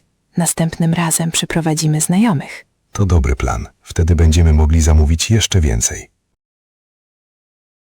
Dobry wieczór. Przepraszam, czy mieszka pani tutaj, w tym domu? Dzień dobry. Tak, mieszkam na 3. piętrze. Dla kogo pan pyta? Jestem tu nowy. Nazywam się Mark. Dopiero dzisiaj się wprowadziłem. O, witamy w naszym bloku. Ja jestem Sara. Miło mi pana poznać. Mnie również. Właśnie chciałem odebrać pocztę, ale nie mogę jeszcze znaleźć klucza. Pierwszego dnia to normalne. Zawsze się wtedy wszystkiego szuka. Właściwie to chciałem zapytać, czy nie widziała pani może listu do mnie? Proszę chwilkę poczekać. Wyjmowałam pocztę rano. I co? Było tam coś? Tak, rzeczywiście. W mojej skrzynce był list do niejakiego pana Marka Wagnera. To ja, ale zbieg okoliczności. Listonosz musiał się pomylić. Nazwiska na skrzynkach są jeszcze trochę małe. Bardzo przepraszam. Muszę jutro zrobić większą wywieszkę z nazwiskiem. Żaden problem. To się tutaj często zdarza. Mam ten list u siebie w mieszkaniu. Czy mógłbym go może na chwilkę odebrać? To ważny list z banku. Oczywiście. Niech pan wejdzie ze mną na górę. Bardzo dziękuję. To niezwykle uprzejme z pani strony. Mieszka pan sam czy z rodziną? Mieszkam sam. Pracuję tutaj w mieście jako informatyk. Miło. Ja mieszkam tu już od 5 lat. To spokojna okolica. Dobrze to słyszeć. Bardzo lubię spokój. Tutaj jest moja skrzynka. Widzi pan? Jest tuż obok pana. A, teraz rozumiem, w czym problem. Numery są prawie identyczne. Dokładnie. Proszę. Oto pana list. Jest nienaruszony i nieotwarty. Bardzo dziękuję, Sara. To naprawdę mi pomogło. Nie ma za co. Gdyby potrzebował pan pomocy albo miał pytania co do domu, proszę śmiało pukać. Na pewno tak zrobię. A czy ma pani do polecenia jakiś dobry supermarket? Tak, ten na rogu jest świetny. Mają świeże warzywa i jest tanio. Idealnie. W takim razie jutro pójdę tam na zakupy. Dobry pomysł. Życzę więc miłego pierwszego wieczoru w nowym mieszkaniu. Dziękuję i wzajemnie. Do widzenia. Cześć, Mark. Don't forget to use our website langfad.xyz, where you can get essential words and phrases, an Anki deck, and a PDF file based on this lesson. The link is in the video description. Cześć. Przepraszam, czy to miejsce przy oknie jest jeszcze wolne? Cześć. Tak, wolne. Możesz śmiało siadać. Wielkie dzięki. To bardzo miłe. Jesteś pierwszy raz tutaj, w tym coworkingu? Tak, dokładnie. Mam dzisiaj swój pierwszy dzień. Witaj. Jestem Simon. Pracuję tutaj już od 3 miesięcy. Miło mi, Simon. Mam na imię Elena. Ty też pracujesz jako programistka, Eleno? Nie, jestem grafikiem. Pracuję dla różnych firm w Europie. To brzmi interesująco. I jak ci się na razie podoba Amsterdam? O tak, uwielbiam te kanały i małe kamieniczki. Jest tu przepięknie. To prawda. A skąd właściwie pochodzisz? Pochodzę z Hiszpanii, z Madrydu. A ty? Ja jestem z Niemiec, z Berlina. Ale teraz mieszkam w Amsterdamie na stałe. Berlin to też świetne miasto, ale tutaj jest przytulniej. Masz rację. Powiedz, potrzebujesz hasła do internetu? O tak, poproszę. To byłoby bardzo pomocne. Jest tam na tablicy, ale mogę ci je też podyktować. Czekaj, wyjmę tylko notatnik. Dobra, jestem gotowa. Hasło to Amsterdam.2024. Wszystko małymi literami. Super, dzięki. Już działa. Połączenie jest bardzo szybkie. Tak, internet jest tu naprawdę dobry. To ważne w mojej pracy. Czym zajmujesz się zawodowo, Simon? Jestem deweloperem oprogramowania. Tworzę aplikacje na smartfony. To pasjonująca praca. Pracujesz tu przez cały dzień? Zazwyczaj od 9 do 17. W porze lunchu często wychodzimy razem coś zjeść. Czy jest tu w pobliżu jakaś dobra restauracja? Tak, tuż naprzeciwko jest mała piekarnia. Ich kanapki są fantastyczne. Brzmi nieźle. Może wybiorę się z wami dzisiaj w południe. Bardzo chętnie. Przeważnie idziemy małą grupą, 3 lub 4 osoby. To świetna okazja, żeby poznać nowych ludzi. Właśnie to jest zaleta tego miejsca. Człowiek nie czuje się taki samotny przy pracy. Wcześniej zawsze pracowałam w domu, ale to było dla mnie zbyt nudne. Znam to. W kuchni jest też darmowa kawa i herbata. O, kawy potrzebuję teraz koniecznie. Gdzie jest kuchnia? Idź prosto korytarzem i pierwsze drzwi po prawej. Dzięki, Simon. Skoczę szybko po kawę i biorę się do roboty. Powodzenia z twoim pierwszym dzisiejszym projektem. Dzięki. Do zobaczenia na przerwie obiadowej. Dzień dobry. Chciałbym wynająć skuter na 2 dni. Dzień dobry, witamy w Rzymie. Trafił pan pod właściwy adres. Czy mają państwo jeszcze wolny skuter na dziś i jutro? Tak, mamy do wyboru 2 różne modele. Czym różnią się te 2 skutery? Czerwony skuter jest nieco mniejszy i łatwiejszy w prowadzeniu. Czarny skuter jest szybszy. Myślę, że czerwony będzie dla mnie lepszy. Nie znam jeszcze rzymskiego ruchu ulicznego. To dobra decyzja. Ruch u nas bywa czasem bardzo chaotyczny. Tak, już zdążyłem zauważyć. Ile kosztuje wynajem na 2 dni? 1 dzień kosztuje 40 euro, czyli za 2 dni wyjdzie 80 euro. Czy w tę cenę wliczone jest ubezpieczenie? Tak, podstawowe ubezpieczenie jest w cenie. Nie musi się pan o nic martwić. To dobrze. A co z kaskiem? Potrzebuję go? Tak, we Włoszech kask jest obowiązkowy. 1 kask dajemy panu bezpłatnie. Idealnie. Czy mają państwo też drugi kask? Moja dziewczyna chce jeździć ze mną. Oczywiście. Drugi kask to dodatkowy koszt 5 euro za dzień. W porządku. Biorę oba kaski. Bardzo dobrze. Czy mogę prosić o pana prawo jazdy i dowód osobisty? Oto moje dokumenty. Czy zwykłe prawo jazdy na samochód wystarczy? Tak, na ten mały skuter prawo jazdy kategorii B jest absolutnie wystarczające. Czy muszę zwrócić skuter z pełnym bakiem? Tak, poproszę. Stacja benzynowa znajduje się 2 ulice stąd. Gdzie wolno mi parkować skuter w mieście? Może pan parkować na miejscach wyznaczonych dla motocykli. Nigdy nie proszę nie stawać na chodniku. Rozumiem. Czy są w Rzymie miejsca, gdzie nie wolno wjeżdżać skuterem? Tak, proszę zwracać uwagę na znaki z napisem ZTL. To strefy o ograniczonym ruchu. Dzięki za wskazówkę. Nie chciałbym zapłacić mandatu. Nie ma za co. Oto kluczyki do pana skutera i blokada na tylne koło. Jak działa ta blokada? Czy jest trudna w obsłudze? Nie, to całkiem proste. Pokażę panu na zewnątrz przy skuterze. To byłoby bardzo pomocne. Czy mogę zapłacić kartą kredytową? Tak, akceptujemy wszystkie popularne karty kredytowe i oczywiście gotówkę. W takim razie zapłacę kartą. Proszę bardzo. Dziękuję uprzejmie.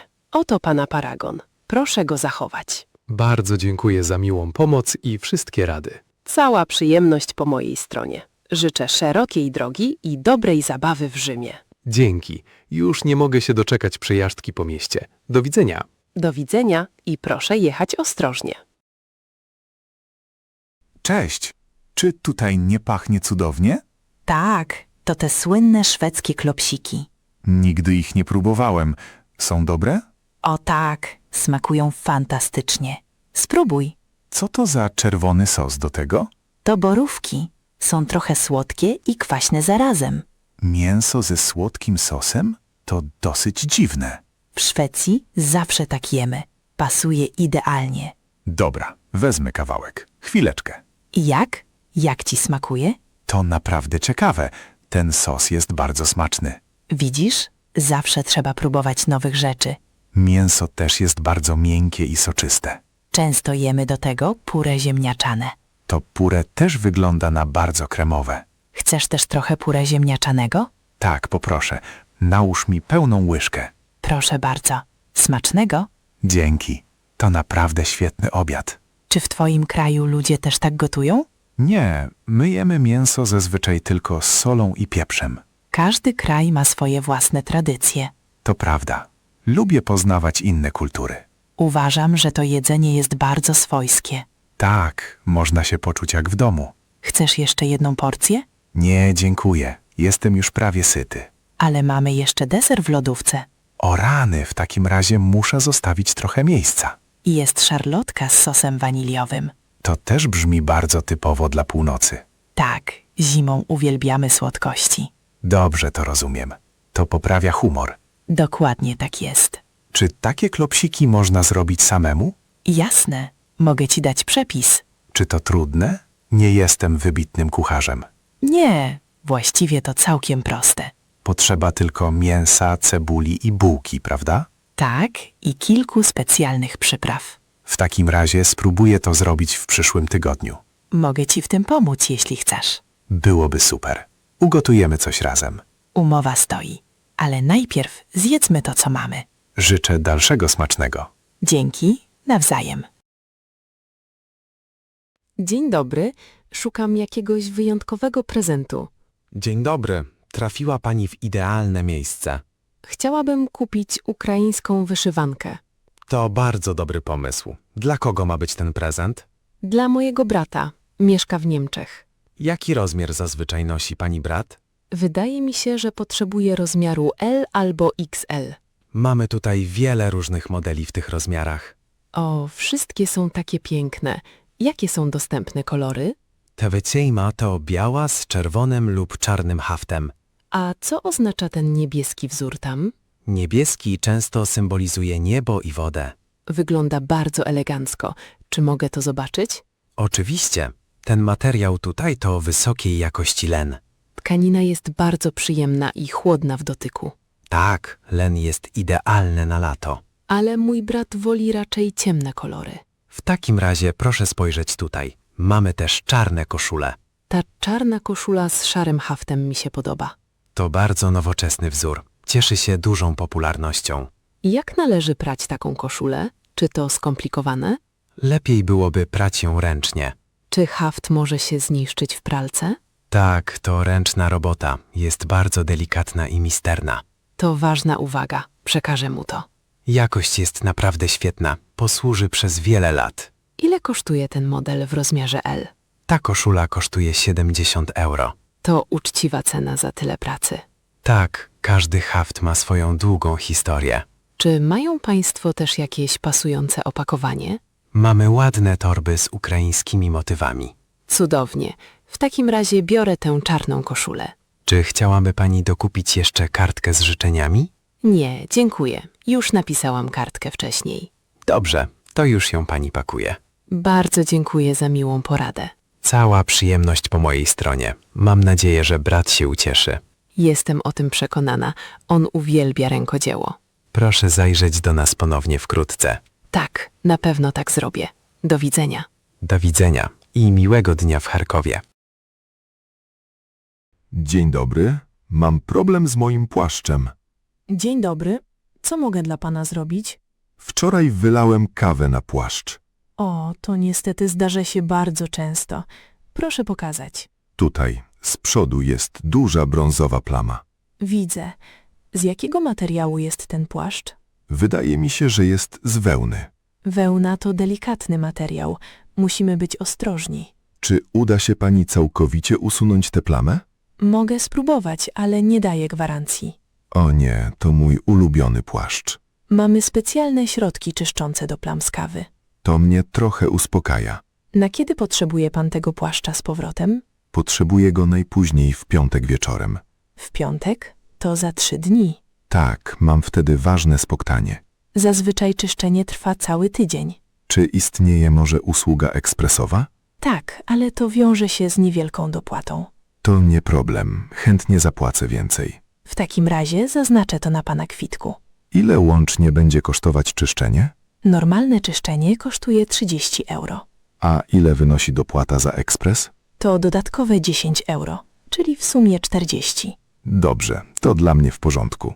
Proszę tutaj wpisać krótko swój numer telefonu. Mam zapłacić już teraz, czy przy odbiorze? Może pan zapłacić teraz albo później, jak pan woli. Wolę zapłacić teraz kartą. Oto terminał. Proszę zbliżyć kartę. I jak? Udało się? Tak, płatność przeszła pomyślnie. Oto pana paragon. Czy muszę przynieść ten paragon w piątek? Tak, bez paragonu nie będę mogła wydać panu płaszcza. Jasne, nie zgubię go. Dołożymy wszelkich starań, żeby pozbyć się tej plamy. Bardzo dziękuję. To naprawdę miło z pani strony. Żaden problem, to nasza praca. W takim razie do piątku. Do widzenia. Do widzenia i miłego dnia. Dzień dobry, w czym mogę pomóc? Dzień dobry, mam problem ze stopą. O, nie wygląda to dobrze. Co się stało? Grałem dzisiaj po południu w piłkę nożną. Czy pan upadł, czy może na kogoś wpadł? Po prostu źle stanąłem podczas biegu i wykręciłem stopę. To niestety bardzo częsty uraz w sporcie. Tak, chciałem kopnąć piłkę i wtedy poczułem ból. Czy może pan poruszać stopę, czy ból jest zbyt silny? Mogę nią trochę ruszać, ale bardzo boli. Czy stopa od razu spuchła? Tak, zrobiła się gruba bardzo szybko. Czy chłodził już pan tę stopę? Nie, przyjechałem prosto tutaj. To była dobra decyzja. Muszę to teraz dokładnie obejrzeć. Czy myśli pani, że kość jest złamana? Tego nie potrafię jeszcze powiedzieć. Czy potrzebne będzie prześwietlenie? Tak, dla pewności zrobimy zdjęcie rentgenowskie kości. Mam nadzieję, że to tylko naciągnięcia. Zobaczymy. Proszę najpierw usiąść na tym krześle.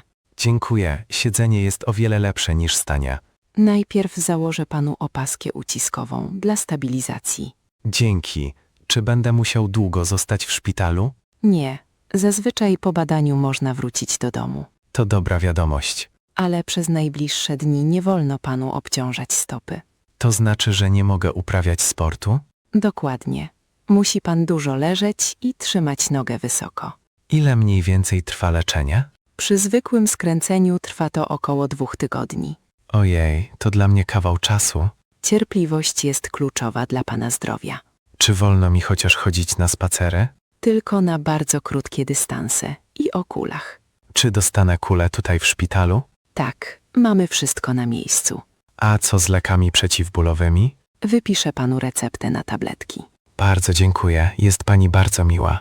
Nie ma za co. Teraz zabierzemy pana na rentgen. Dobrze, jestem gotowy. Mam nadzieję, że wszystko będzie ok. Proszę się nie martwić. Pomożemy panu. Spójrz, Anno. Kaczki tutaj przy kanale są takie urocze. Tak, to prawda. Jest ich dzisiaj naprawdę sporo. Mam jeszcze starą bułkę w torbie. Czekaj chwilę, Łukasz. Chcesz je karmić? Tak, pomyślałem, że kaczki pewnie są głodne. To nie jest dobry pomysł. Nie wolno dawać kaczkom chleba. Naprawdę? Dlaczego nie? Przecież mnóstwo ludzi tak robi. Chleb nie jest zdrowy dla zwierząt. Ma za dużo soli. W ogóle o tym nie wiedziałem. Myślałem, że im smakuje. Jedzą go, to fakt. Ale potem bolą je od tego brzuchy. Przykro mi. Nie chciałem zrobić im krzywdy. Poza tym chleb zanieczyszcza wodę w kanale. Rozumiem. Jakość wody wtedy spada. Dokładnie. W Amsterdamie są nawet tabliczki, które tego zabraniają. Co w takim razie można dawać kaczkom zamiast chleba? Można kupić specjalną karmę dla kaczek albo dać im płatki owsiane. A może jakieś warzywa? Tak, małe kawałki sałaty albo groszek są dla nich bardzo dobre. To świetna rada na następny raz. Widzisz tę małą kaczkę tam dalej? Szuka jedzenia w wodzie. Tak, właśnie zanurzyła głowę pod wodę. One właściwie znajdują w kanale wystarczająco dużo naturalnego pokarmu. Amsterdam to naprawdę świetne miasto dla zwierząt i ludzi. Tak, kanały tworzą tę wyjątkową atmosferę. Bardzo miło mi się tu siedzi na słońcu nad wodą. Mnie też. To takie odprężające. Może wybierzemy się później na rejs łodzią? To super pomysł. Z łodzi będzie jeszcze lepiej widać kaczki. I będziemy mogli porobić zdjęcia tym pięknym starym kamienicom. Ale najpierw sami zjedźmy tę bułkę, co? Tak, ja też zrobiłem się głodny. Tam kawałek dalej jest mała piekarnia. Idealnie. Chodźmy tam. Może mają tam też jakieś zdrowe przekąski dla nas. A kaczkom pozwolimy po prostu spokojnie pływać. Tak będzie najlepiej dla natury. Dzięki za info, Anno. Teraz jestem mądrzejszy. Nie ma za co. Po prostu bardzo lubię zwierzęta. Ja też. Chodź, przejdźmy się dalej wzdłuż kanału. Przepraszam, czy wie pan może, ile lat ma ten budynek? Dzień dobry. Ma pani na myśli ratusz na środku placu? Tak, dokładnie. Wygląda bardzo imponująco. Obecny budynek pochodzi z XIX wieku. O, to już jest bardzo stary. Tak, ale ratusz stał w tym miejscu już znacznie wcześniej. Jestem w Lwowie po raz pierwszy. Architektura jest fantastyczna. Witamy w naszym mieście. Ten plac to rynek. Bardzo dziękuję. Czytałam, że stoją tutaj 4 fontanny. Zgadza się. Na każdym rogu jest fontanna z rzeźbą. Widzę tam jedną postać. Kto to jest? To Neptun, bóg mórz. Pięknie. A czy można wejść na wieżę ratuszową? Tak, jest taka możliwość. Z góry rozpościera się wspaniały widok. Ile stopni trzeba pokonać? Jest ich około 400. To spore wyzwanie. 400? To będzie niezły trening dla moich nóg. Ale warto. Z góry widać całe Stare Miasto. Czy na górze jest też dzwon? Tak, znajduje się tam wielki zegar z dzwonem. Właśnie go słyszę. Bije co pełną godzinę. Dokładnie tak. To bardzo charakterystyczny dźwięk w Lwowie. Skąd pan tyle wie o historii? Mieszkam tu całe życie i uwielbiam tutejszą historię. To wspaniale.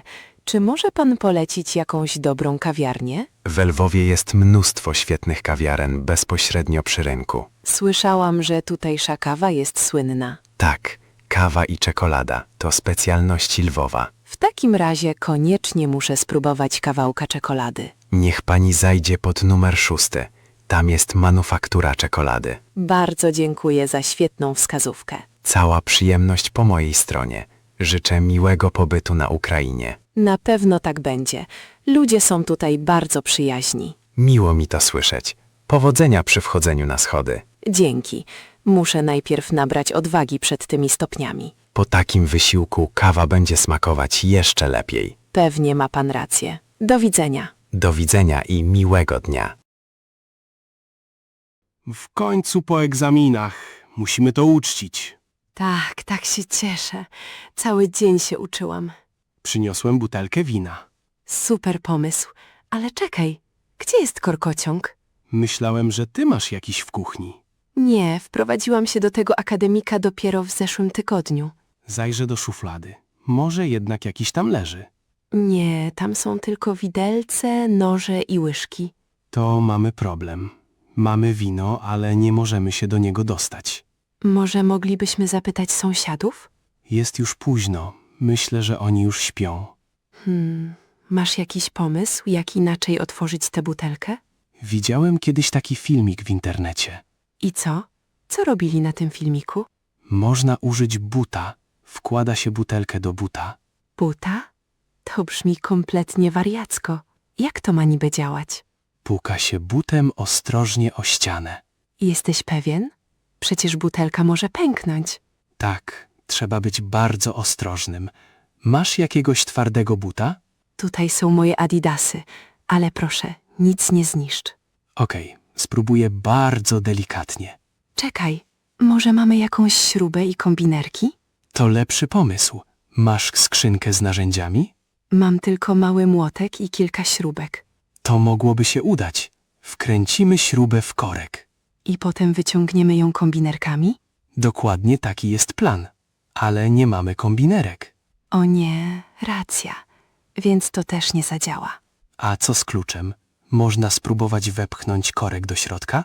Tak, widziałam to już kiedyś. Wpycha się go do butelki. Ale wtedy korek będzie pływał w winie. Wszystko mi jedno.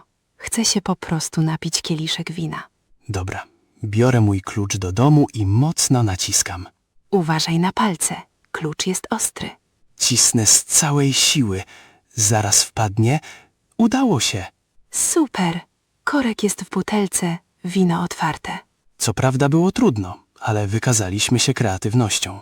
Teraz potrzebujemy już tylko 2 kieliszków. Już postawiłem je na stole. Idealnie. Możemy w końcu wznieść toast za nasze oceny. Na zdrowie.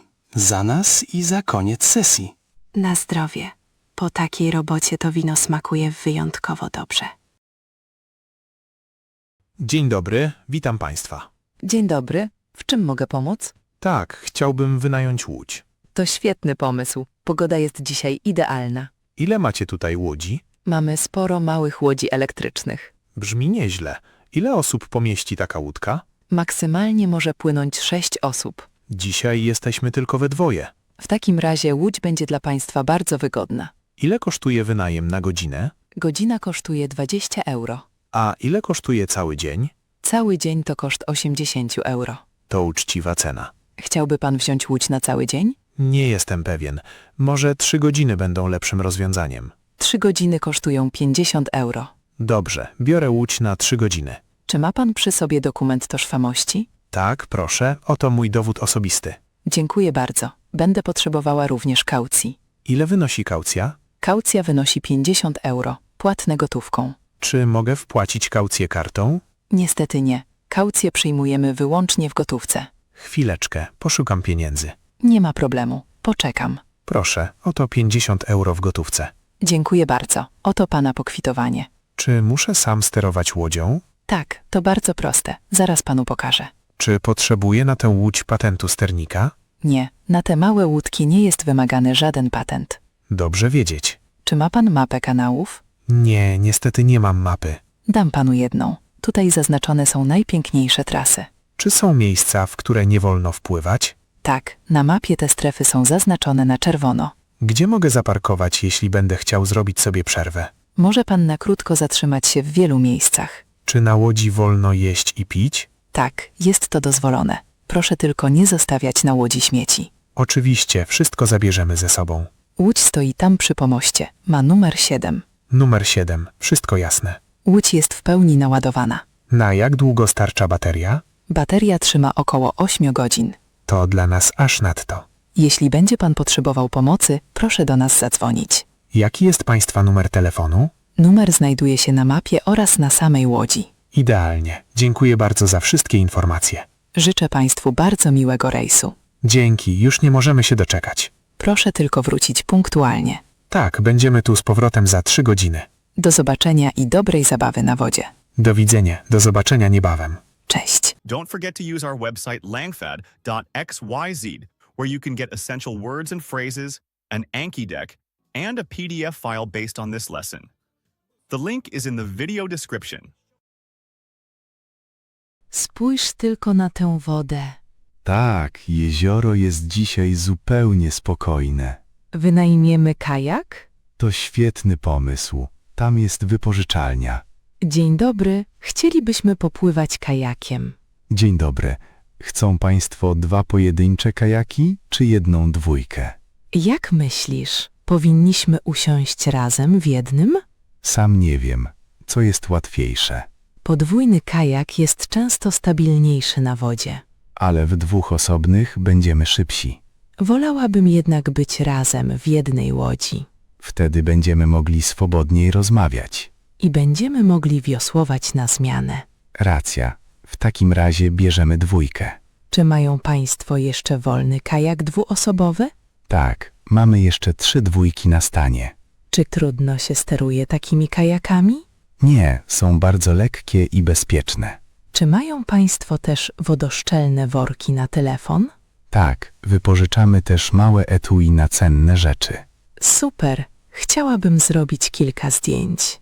Takie etui kosztuje dodatkowo 2 euro. Chętnie je wezmę. Na jak długo chcą Państwo wypłynąć? Myślę, że godzina nam wystarczy. Wiosłowanie jest dość męczące dla rąk. Tak, nie jestem zbyt wysportowana. Zatem zacznijmy od godziny. Czy będziemy mogli później przedłużyć czas? Tak, o ile nie będzie czekał żaden inny klient. Gdzie najlepiej popłynąć? Najlepiej popłyńcie w stronę tej małej wysepki na środku. Ile czasu zajmuje dopłynięcie do wyspy? Około 20 minut przy spokojnym tempie. To brzmi jak dobry plan. Oto wasze wiosła. Są bardzo lekkie. Dziękuję bardzo. Czy musimy mieć na sobie kamizelki? Tak, bezpieczeństwo na jeziorze jest najważniejsze. Jakiego rozmiaru będę potrzebować? Niech pani przymierzy tę niebieską kamizelkę. Pasuje idealnie. A dla mojego chłopaka? Tutaj jest większa kamizelka dla niego. Dzięki. Gdzie możemy zostawić buty? Możecie zostawić buty tutaj na regale. Czy tutaj jest bezpiecznie? Tak, pilnujemy waszych rzeczy.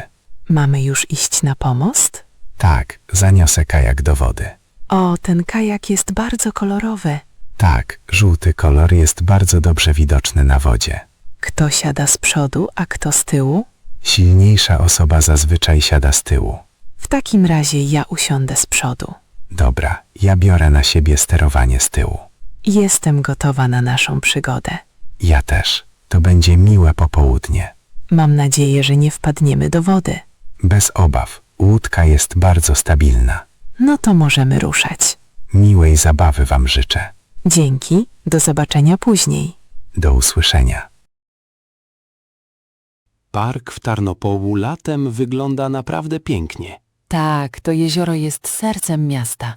Spójrz, tam dalej można wypożyczyć rowery wodne. Masz na myśli te katamarany? Tak, dokładnie. Chcesz się przepłynąć? Czemu nie? To na pewno będzie fajna zabawa. Podejdźmy do tego małego domku tam. Dzień dobry. Chcielibyśmy wypożyczyć rower wodny. Witam.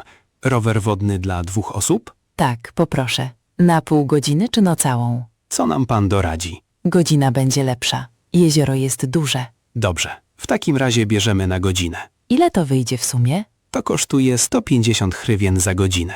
To tanio. Proszę, oto pieniądze. Dziękuję. Do której godziny są państwo dzisiaj otwarci? Jesteśmy otwarci do godziny 21. Czyli do zachodu słońca? Tak, potem na wodzie robi się zbyt ciemno. To logiczne. Bezpieczeństwo przede wszystkim. Czy obowiązują tu jakieś zasady na jeziorze? Proszę nie podpływać zbyt blisko fontan. Dlaczego? Czy można tam zmoknąć? Tak, a poza tym jest to niebezpieczne dla mechanizmu. Rozumiem. Będziemy trzymać dystans. Czy wolno nam wypłynąć na środek jeziora? Tak, nie ma z tym problemu. Czy na wodzie jest dużo innych łodzi? Dzisiaj jest spokojnie. Jest tylko kilka osób. To dla nas dobra wiadomość. Oto wasz katamaran. Jest biało-niebieski. Wygląda na bardzo czysty.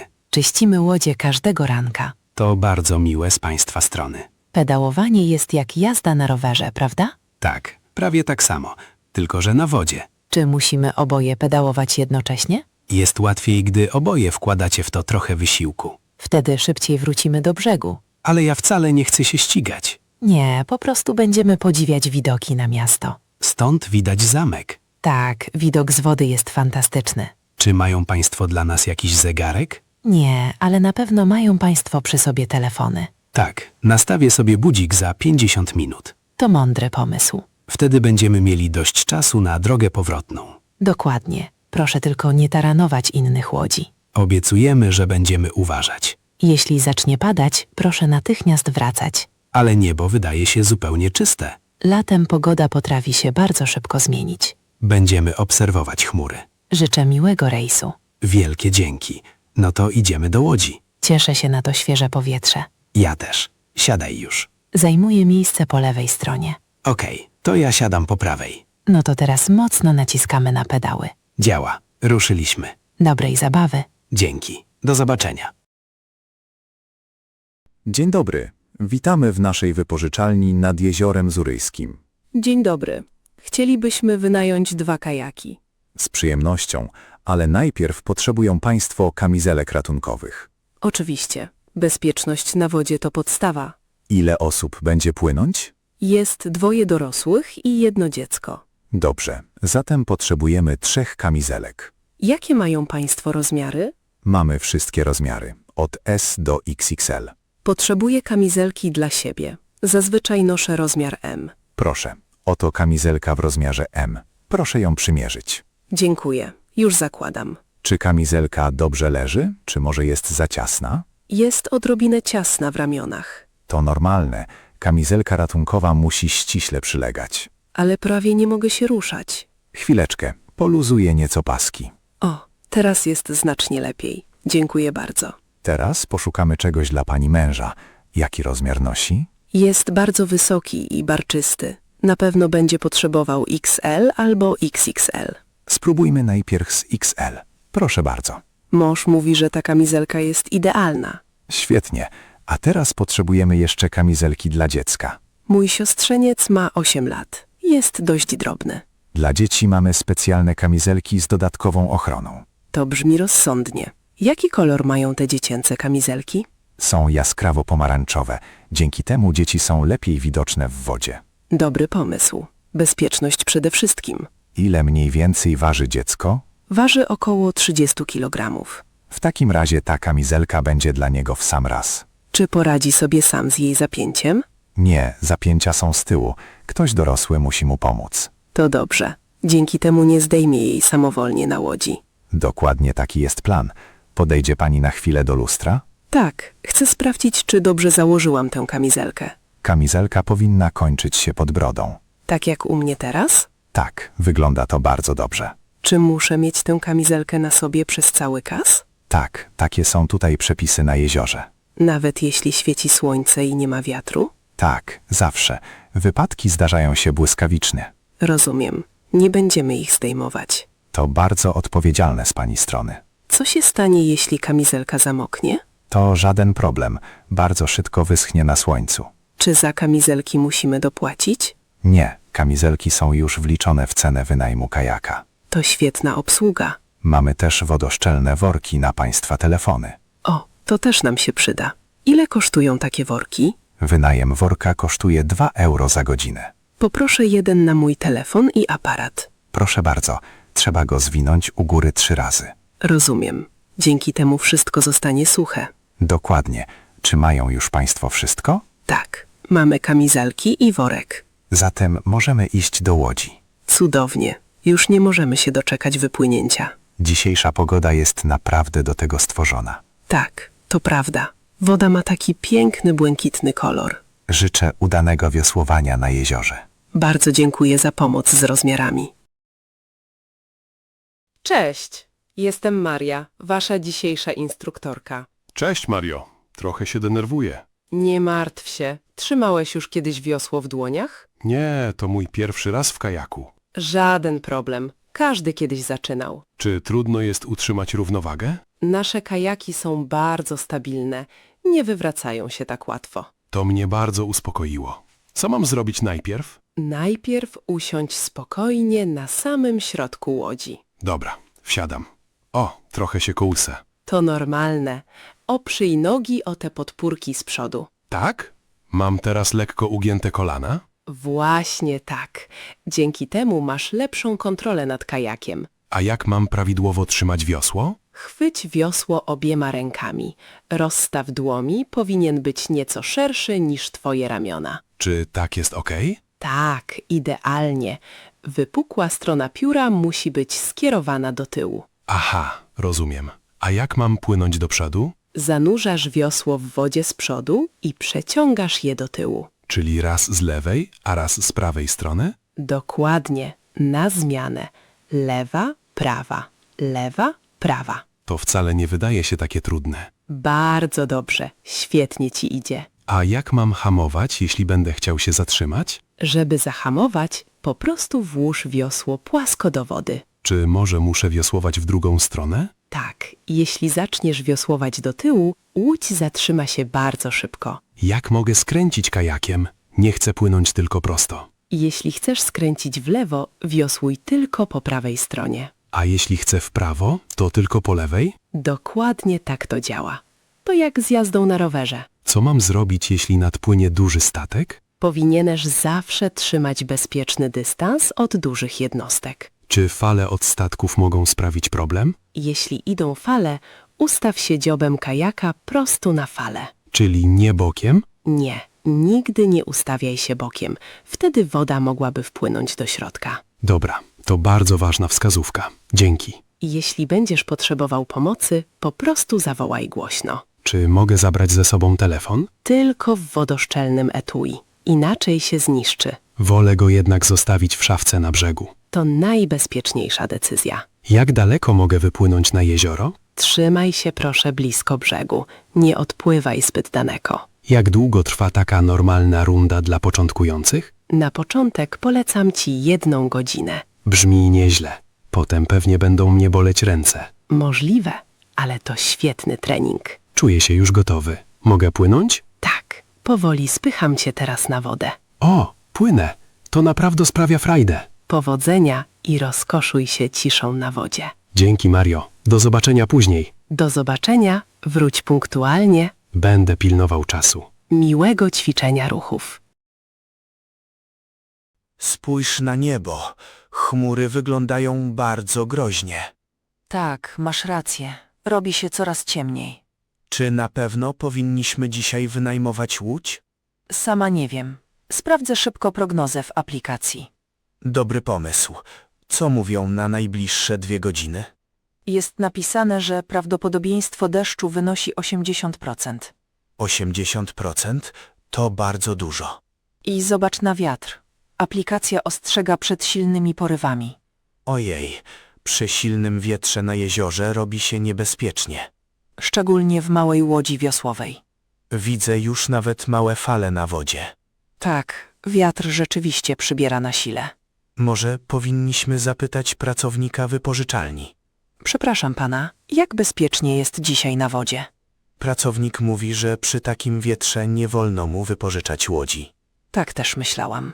To po prostu zbyt ryzykowne dla turystów. Bezpieczeństwo jest ważniejsze niż wycieczka. Ale tak bardzo cieszyliśmy się na ten rejs. Ja też, ale nie chcę utknąć na środku jeziora w ulewie. A co jeśli zacznie grzmieć? Burza na wodzie to śmiertelne niebezpieczeństwo. Absolutnie. Podczas burzy pod żadnym pozorem nie wolno być na wodzie. Słyszysz to? Chyba właśnie zagrzmiało gdzieś w oddali. Tak, to był grzmot. Musimy uciekać z nad wody. Patrz, ludzie, którzy byli na jeziorze, wszyscy wracają. Wypożyczalnia macha do nich czerwoną flagą.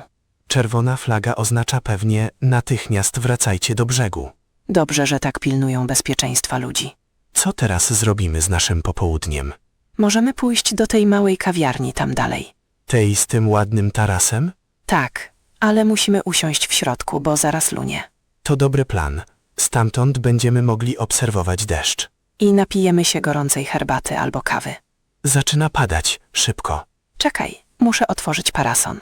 To prawdziwa letnia ulewa, pada bardzo mocno. Zobacz, jak wiatr wzburzył wodę. Dobrze, że nie siedzimy w łodzi. Bylibyśmy teraz kompletnie przemoczeni. Tak, i pewnie balibyśmy się tych fal. Myślisz, że jutro pogoda będzie lepsza? Aplikacja mówi, że jutro przez cały dzień ma być słonecznie. W takim razie po prostu wrócimy tutaj jutro rano. To doskonały pomysł. Jutro o 10:00? Tak, 10 to dobra pora. Będzie jeszcze spokojnie. To najlepiej od razu zarezerwujmy łódź na jutro. Czy da się to zrobić przy takiej pogodzie? Możemy zarezerwować online albo szybko zadzwonić. Zaraz to zrobię przez telefon. Super. Jesteśmy już w kawiarni. Tu jest sucho i ciepło. Siadam przy oknie. Widok mimo wszystko jest piękny. Tak, jezioro nawet podczas sztormu robi wrażenie. Ale z lądu wygląda znacznie przyjemniej niż z wody. Masz absolutną rację. Pijemy coś? Tak, zapraszam cię na duże cappuccino. To bardzo miłe z twojej strony. Dziękuję bardzo. Spójrz, jaka tu piękna woda. Tak, jezioro jest dzisiaj naprawdę wyjątkowo spokojne. Pogoda wprost wymarzona na nasz rajs łodzią. Jesteśmy teraz dokładnie na samym środku jeziora. Słońce świeci i nie jest zbyt gorąco. Chcesz mi zrobić zdjęcie? Chętnie. Weź aparat i uśmiechnij się trochę. Czekaj, muszę najpierw porządnie usiąść. O nie, uważaj na rękę. Co się stało? Dlaczego tak krzyczesz? Wiosło właśnie wpadło do wody. Które wiosło? Lewe czy prawe? Prawe wiosło dryfuje teraz tam na wodzie. O Boże, powoli odpływa coraz dalej od nas. Spróbuję dosięgnąć je ręką. Bądź ostrożny, proszę, tylko nie wypadnij z łodzi. Nie dam rady, jest już za daleko. Co my teraz zrobimy bez jednego wiosła? Zostało nam tylko jedno wiosło na całą łódź. Czy damy radę wrócić do brzegu z jednym wiosłem? To bardzo trudne. Łódka będzie się kręcić w kółko.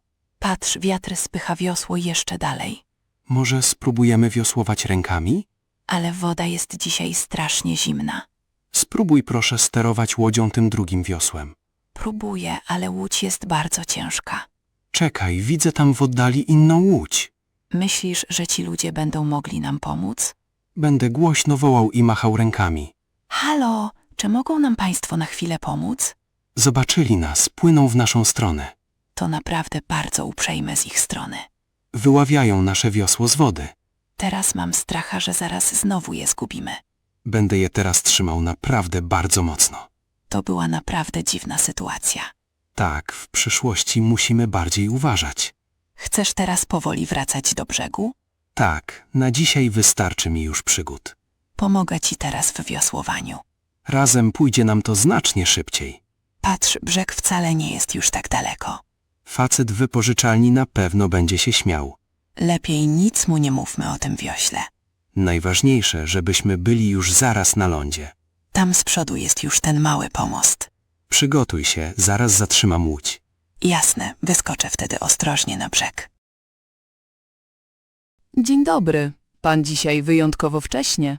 Dzień dobry. Chciałbym wynająć łódź. Tak właściwie otwieramy dopiero za pół godziny. Wiem, ale bardzo zależy mi na tym, żeby iść na ryby. Ach, wędkarz. Oni zawsze pojawiają się przed słońcem. Tak, wczesnym rankiem ryby biorą najlepiej. Jakiej łodzi pan potrzebuje do tego zadania? Mała drewniana łódka byłaby dla mnie idealna. Ma pan ze sobą własny sprzęt wędkarski? Tak, wszystko leży tam z tyłu w samochodzie. Czy wie pan, że tutaj potrzebne jest pozwolenie? Tak, mam wykupioną licencję na tutejsze jeziora. Czy mogę prosić o okazanie tej licencji? Oczywiście. Oto mój dowód i dokument. Wszystko się zgadza. Dziękuję bardzo. Ile kosztuje wynajem na całe przedpołudnie? Za 4 godziny policzę panu 20 euro. To uczciwa cena jak na tak piękną okolicę. Czy chciałby pan wziąć ze sobą małą kotwicę? Tak, to świetny pomysł przy wędkowaniu. Dzięki niej łódź zostanie stabilnie w jednym miejscu. Dokładnie. Wtedy nie zniesie mnie na środek jeziora. Czy są tu właściwie jakieś duże ryby? Tak, można tu trafić na szczupaki i mnóstwo okoni. Mój mąż też często chodzi tutaj na ryby. Może spotkam go dzisiaj gdzieś na wodzie. Niestety dzisiaj jest w pracy w mieście. Czy do łodzi potrzebuje też kamizelki ratunkowej? Tak, u nas na jeziorze jest to obowiązkowe. Nawet jeśli jestem bardzo dobrym pływakiem? Tak, bezpieczeństwo to podstawa. Proszę ją założyć. Dobrze, w takim razie biorę tę niebieską kamizelkę. Proszę, oto klucz do kłódki przy łodzi. Gdzie dokładnie stoi moja dzisiejsza łódka? To numer 7 na samym końcu pomostu.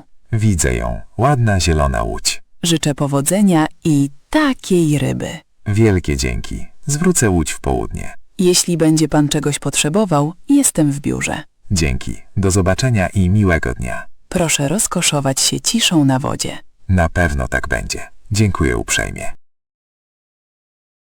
Zerknij na zegarek. Która jest godzina? Jest teraz dokładnie 10:04. O nie, mieliśmy oddać łódź punktualnie o 4:00. Jesteś pewien? Myślałam, że o 4:45.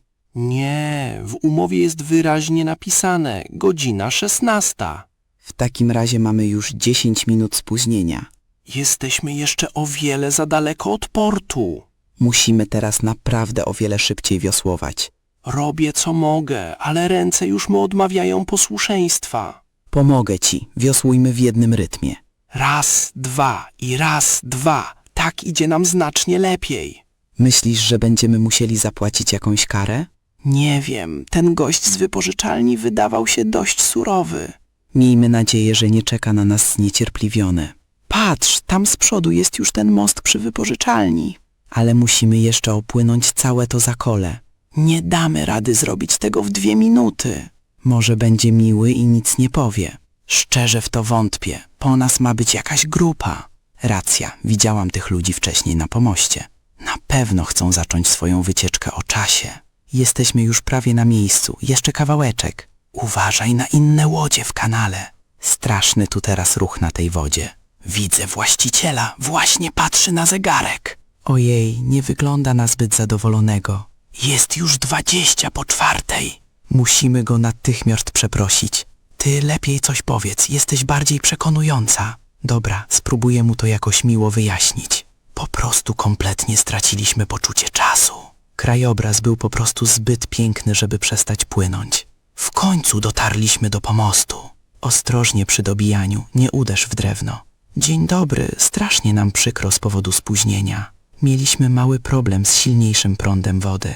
Czy musimy dopłacić za to opóźnienie? Mówi, że 10 minut by odpuścił. Ale my mamy 20 minut obsuwy. Powiedział, że dzisiaj przymknie na to oko. No to mieliśmy naprawdę mnóstwo szczęścia. Następnym razem bierzemy ze sobą budzik. Tak, albo po prostu wynajmiemy łódź od razu na 2 godziny.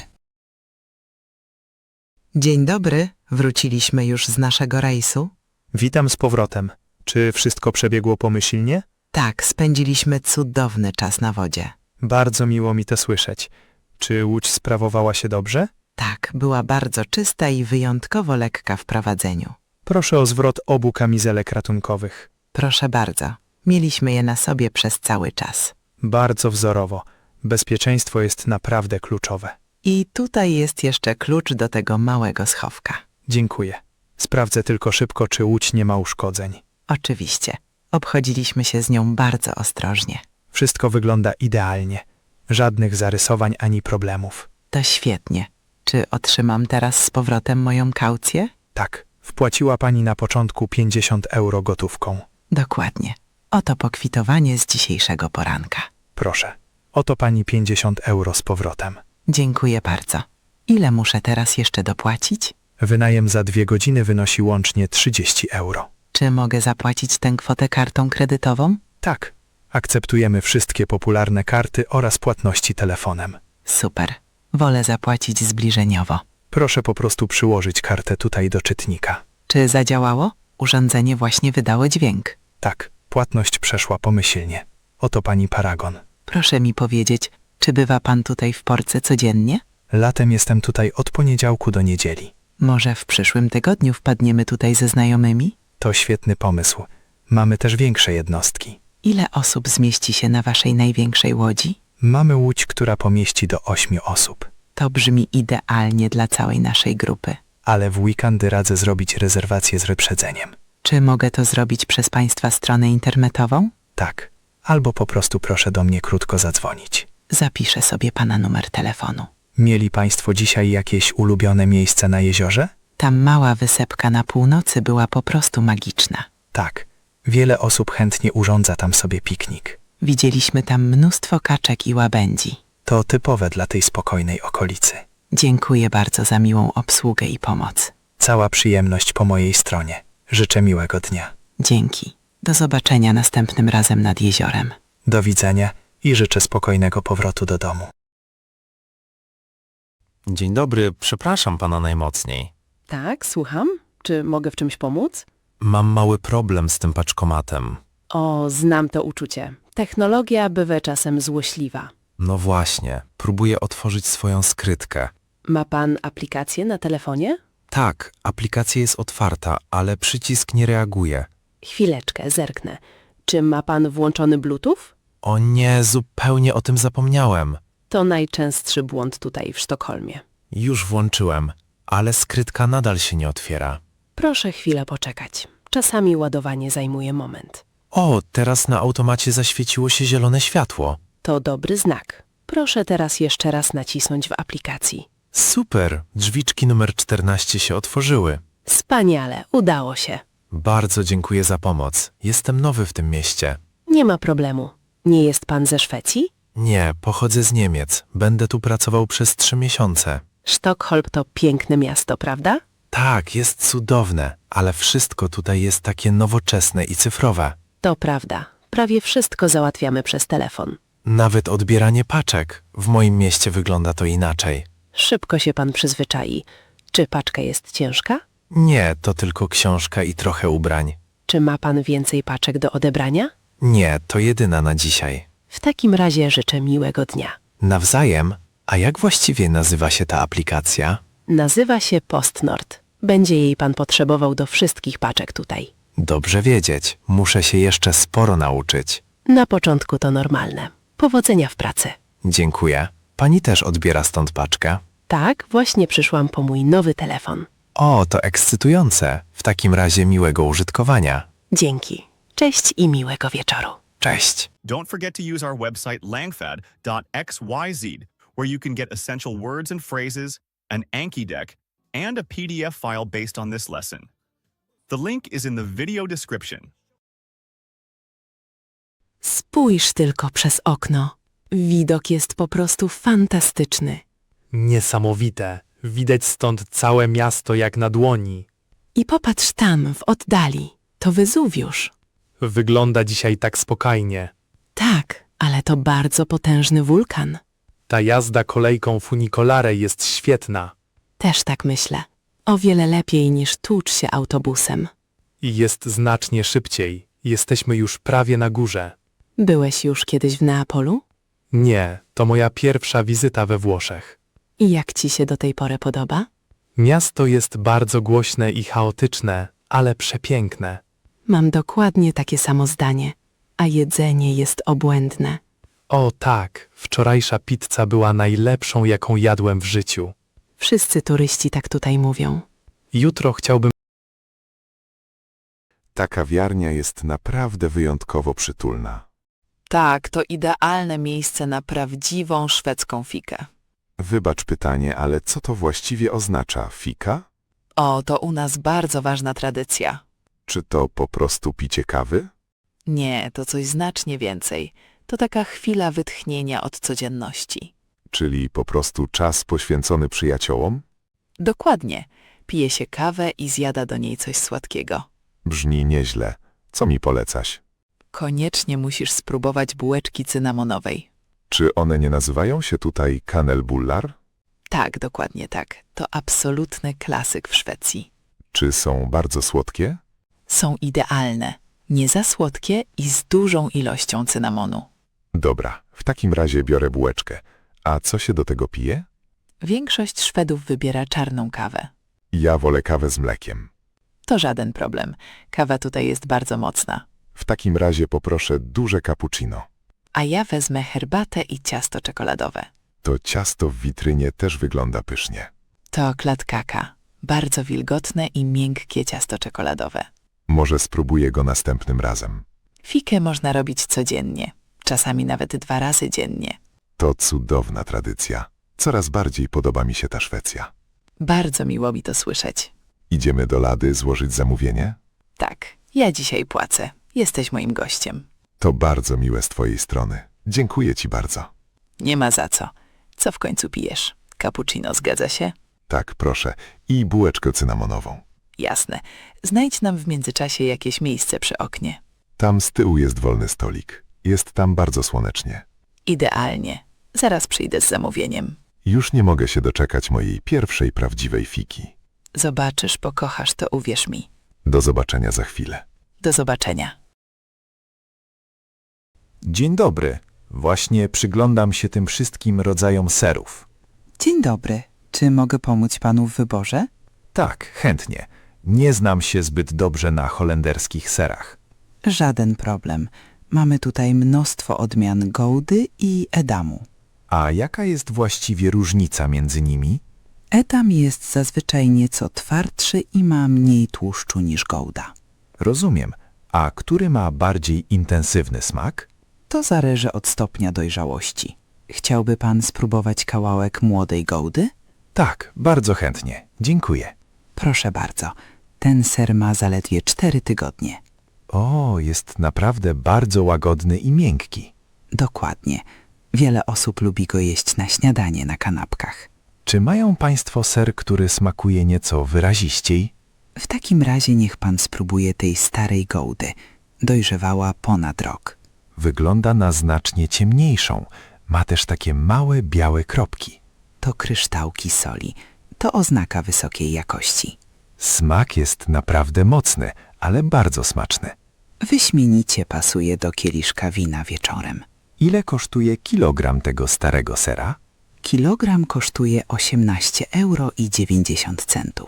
To uczciwa cena jak za taką jakość. Mamy dzisiaj również ofertę specjalną na Edam. Jaka to oferta? Jeśli kupi pan 2 duże kawałki, mały słoiczek musztardy dostanie pan gratis. Brzmi dobrze. Czy Edam dobrze smakuje z musztardą? Tak, w Holandii często jemy ser z odrobiną musztardy. W takim razie poproszę pół kilograma tej starej Goudy. Oczywiście, czy zapakować go próżniowo? Tak, poproszę. Muszę go jeszcze przewieźć w walizce.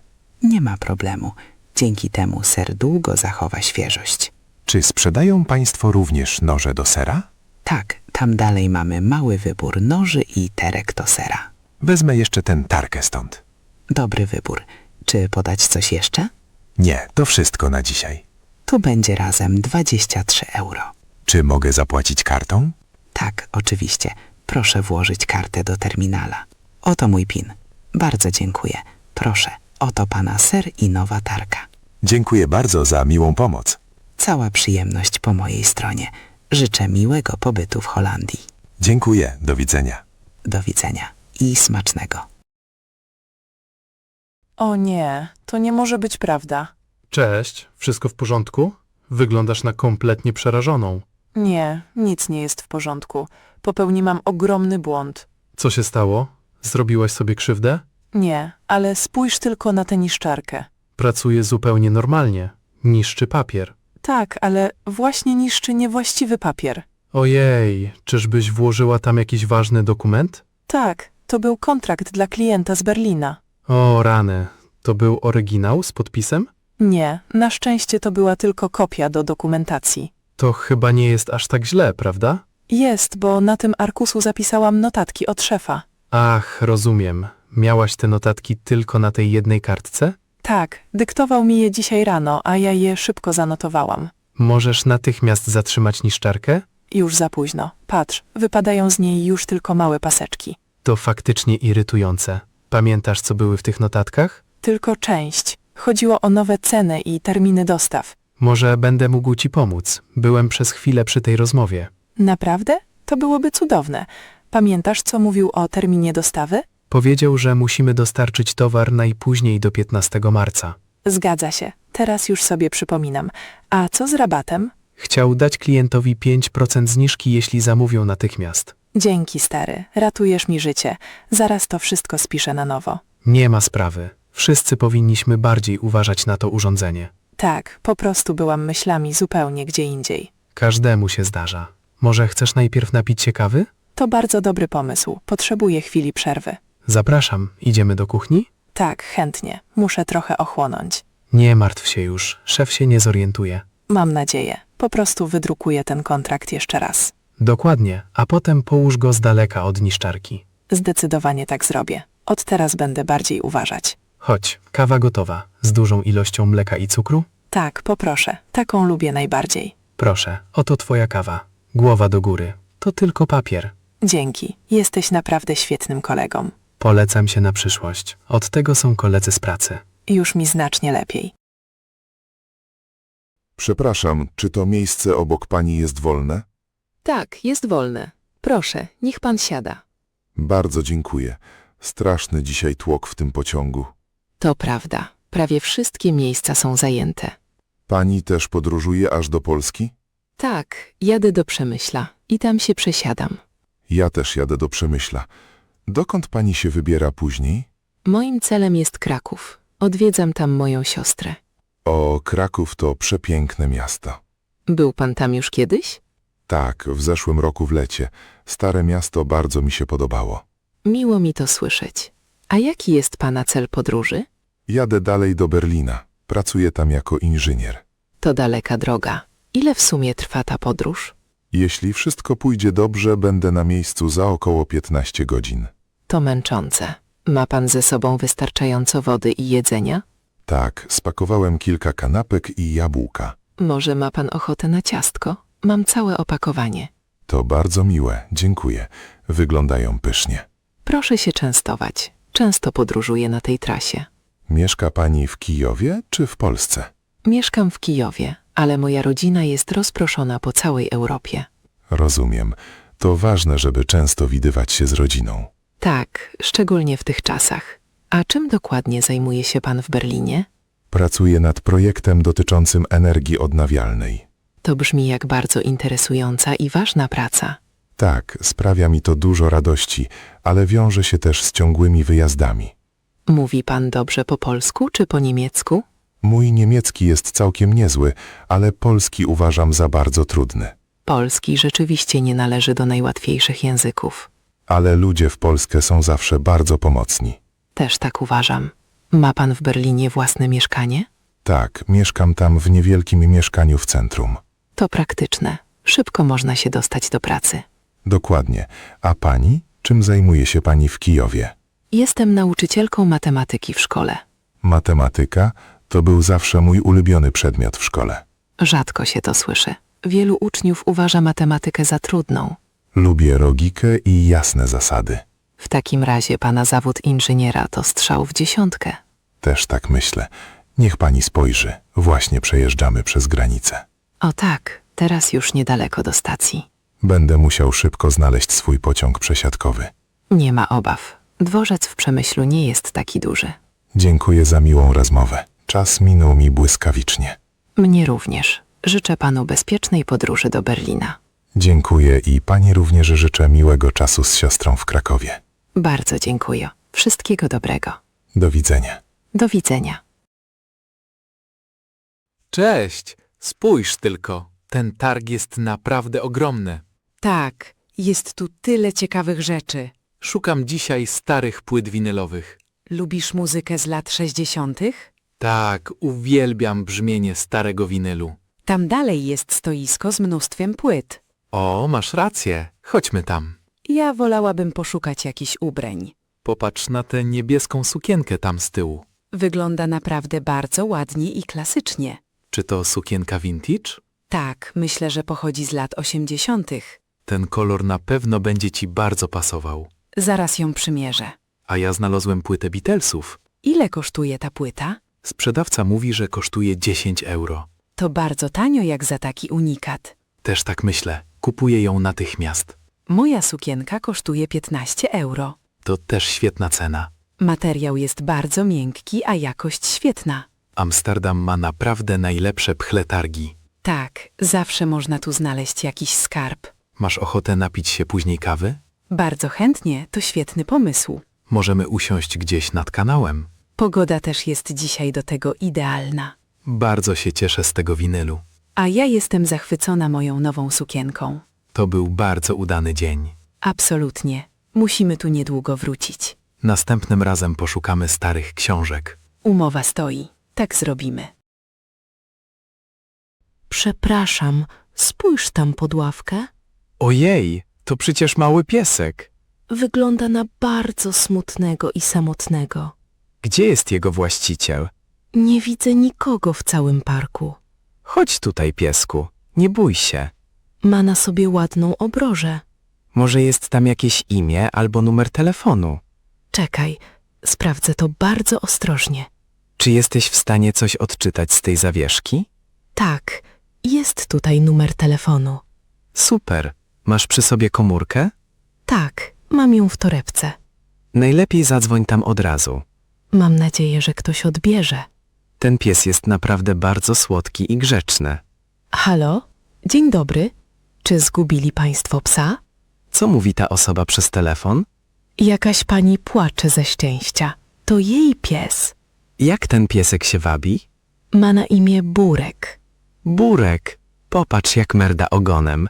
Właścicielka mieszka tuż obok, całkiem blisko. Czy idzie teraz do parku? Tak, będzie tutaj za 5 minut. Musimy tu z nim poczekać. Na pewno chce mu się pić i jeść. Mam jeszcze trochę wody w butelce. To dobrze. Daj mu się trochę napić. Pije bardzo szybko. Musiał być strasznie spragniony. Dobrze, że mogliśmy pomóc. Tak, sam pies w mieście to niebezpieczna sprawa. O, tam z przodu biegnie jakaś kobieta. Wygląda na bardzo szczęśliwą. To musi być właścicielka Burka. Zrobiliśmy dzisiaj dobry uczynek. Dzień dobry. Co panią do mnie dzisiaj sprowadza? Dzień dobry, panie doktorze. Mam pewien problem. Proszę mi o tym opowiedzieć coś więcej. Skóra na moich plecach jest bardzo czerwona i piecze. Od jak dawna ma pani te dolegliwości? Zaczęło się 2 dni temu. Czy była pani ostatnio na słońcu? Tak, byłam w zeszłym tygodniu na urlopie we Włoszech. Pogoda tam była na pewno bardzo słoneczna. Tak, codziennie było bardzo gorąco i jasno. Czy używała pani kremu z filtrem? Tak, ale być może faktor był zbyt niski. To wygląda na reakcję alergiczną. Czy to alergia słoneczna? Tak, pani skóra jest bardzo wrażliwa na światło. Co mogę teraz z tym zrobić? Przepiszę pani specjalną maść. Jak często muszę jej używać? Proszę smarować zmienione miejsca 2 razy dziennie. Czy muszę brać też jakieś tabletki? Nie, na początek sama maść powinna wystarczyć. Czy jutro mogę znowu wyjść na słońce? Nie, proszę zostać w cieniu przez najbliższe 3 dni. Szkoda, ale rozumiem. Proszę nosić na zewnątrz bawełniane koszulki. Dobrze, tak zrobię. Czy ma pani jeszcze jakieś inne bóle lub gorączkę? Nie, tylko ta skóra swędzi i trochę piecze. Po tej maści szybko pani poczuje ulgę. Bardzo dziękuję za pomoc, panie doktorze. Nie ma za co. Oto pani recepta do apteki. Do widzenia i miłego dnia. Do widzenia. Życzę szybkiego powrotu do zdrowia. No i dotarliśmy pod moje drzwi. Ta droga minęła naprawdę szybko. Tak, czas dzisiaj wyjątkowo pędził. Też tak uważam. Bardzo dobrze się bawiłem. Dziękuję za tę miłą kolację w restauracji. Cała przyjemność po mojej stronie. Pasta była tam wyśmienita. I wino też mi bardzo smakowało. Cieszę się, że wieczór ci się spodobał. Jesteś bardzo dobrym rozmówcą. Dzięki za komplement. Ty też jesteś niezwykle miła. Na początku byłam odrobinę zdenerwowana. Naprawdę? W ogóle tego nie zauważyłem. A jednak, ale teraz czuję się już bardzo swobodnie. Miło mi to słyszeć. Mam dokładnie tak samo. Co robisz w przyszły weekend? Nie mam jeszcze żadnych konkretnych planów. Dlaczego pytasz? Może moglibyśmy pójść razem do kina? To fantastyczny pomysł. Grają teraz nowy film o podróżach. Od dawna chciałem go obejrzeć. To co, spotkamy się w sobotę wieczorem? Tak, sobota o 20 bardzo mi pasuje. Super, to zgadamy się jeszcze. Zadzwonię do ciebie jutro po pracy. Jasne, będę czekać na telefon. To był naprawdę cudowny wieczór z tobą. Dzięki. Życzę ci spokojnej drogi do domu. Dziękuję. Śpij dobrze i niech ci się śni coś miłego. Tobie też. Do zobaczenia wkrótce. Do zobaczenia. Dobranoc. Dobranoc. Tobie również miłych snów. Cześć i do usłyszenia. Dzień dobry. Jesteś gotowa na nasze śniadanie? Dzień dobry. Tak, jestem strasznie głodna. Jesteśmy w typowym rzymskim barze. Ale tu tłoczno i głośno. We Włoszech to rano zupełna norma. Popatrz, wszyscy stoją przy ladzie. Tak, taka tutaj panuje tradycja. Nie chcemy usiąść przy stoliku? Możemy, ale wtedy kawa będzie droższa. Serio? Dlaczego tak jest? To opłata serwisowa za obsługę przy stoliku. Okej, w takim razie my też lepiej zostańmy na stojąco. Czego chciałabyś się napić? Chętnie zamówię duże cappuccino. O nie, teraz nie możesz tego zrobić. A to dlaczego? Jest dopiero 11. We Włoszech cappuccino pije się tylko do śniadania. Ale przecież wciąż mamy przedpołudnie. Tak, ale po 11 Włosi piją już tylko espresso. Co za dziwna zasada. Uważają tutaj, że mleko po posiłku źle wpływa na żołądek. Przecież ja jeszcze nic nie jadłam. To nie ma znaczenia. To po prostu kwestia etykiety. Co się stanie, jeśli mimo wszystko zamówię cappuccino? Kelner dziwnie na ciebie spojrzy. Nie obchodzi mnie to. Uwielbiam kawę z mlekiem. No to zamawiaj szybko, zanim wybije południe. Dobra, a co się tutaj do tego je? Musisz spróbować cornetto. To coś w rodzaju croissanta? Dokładnie, ale często jest wypełnione kremem albo dżemem.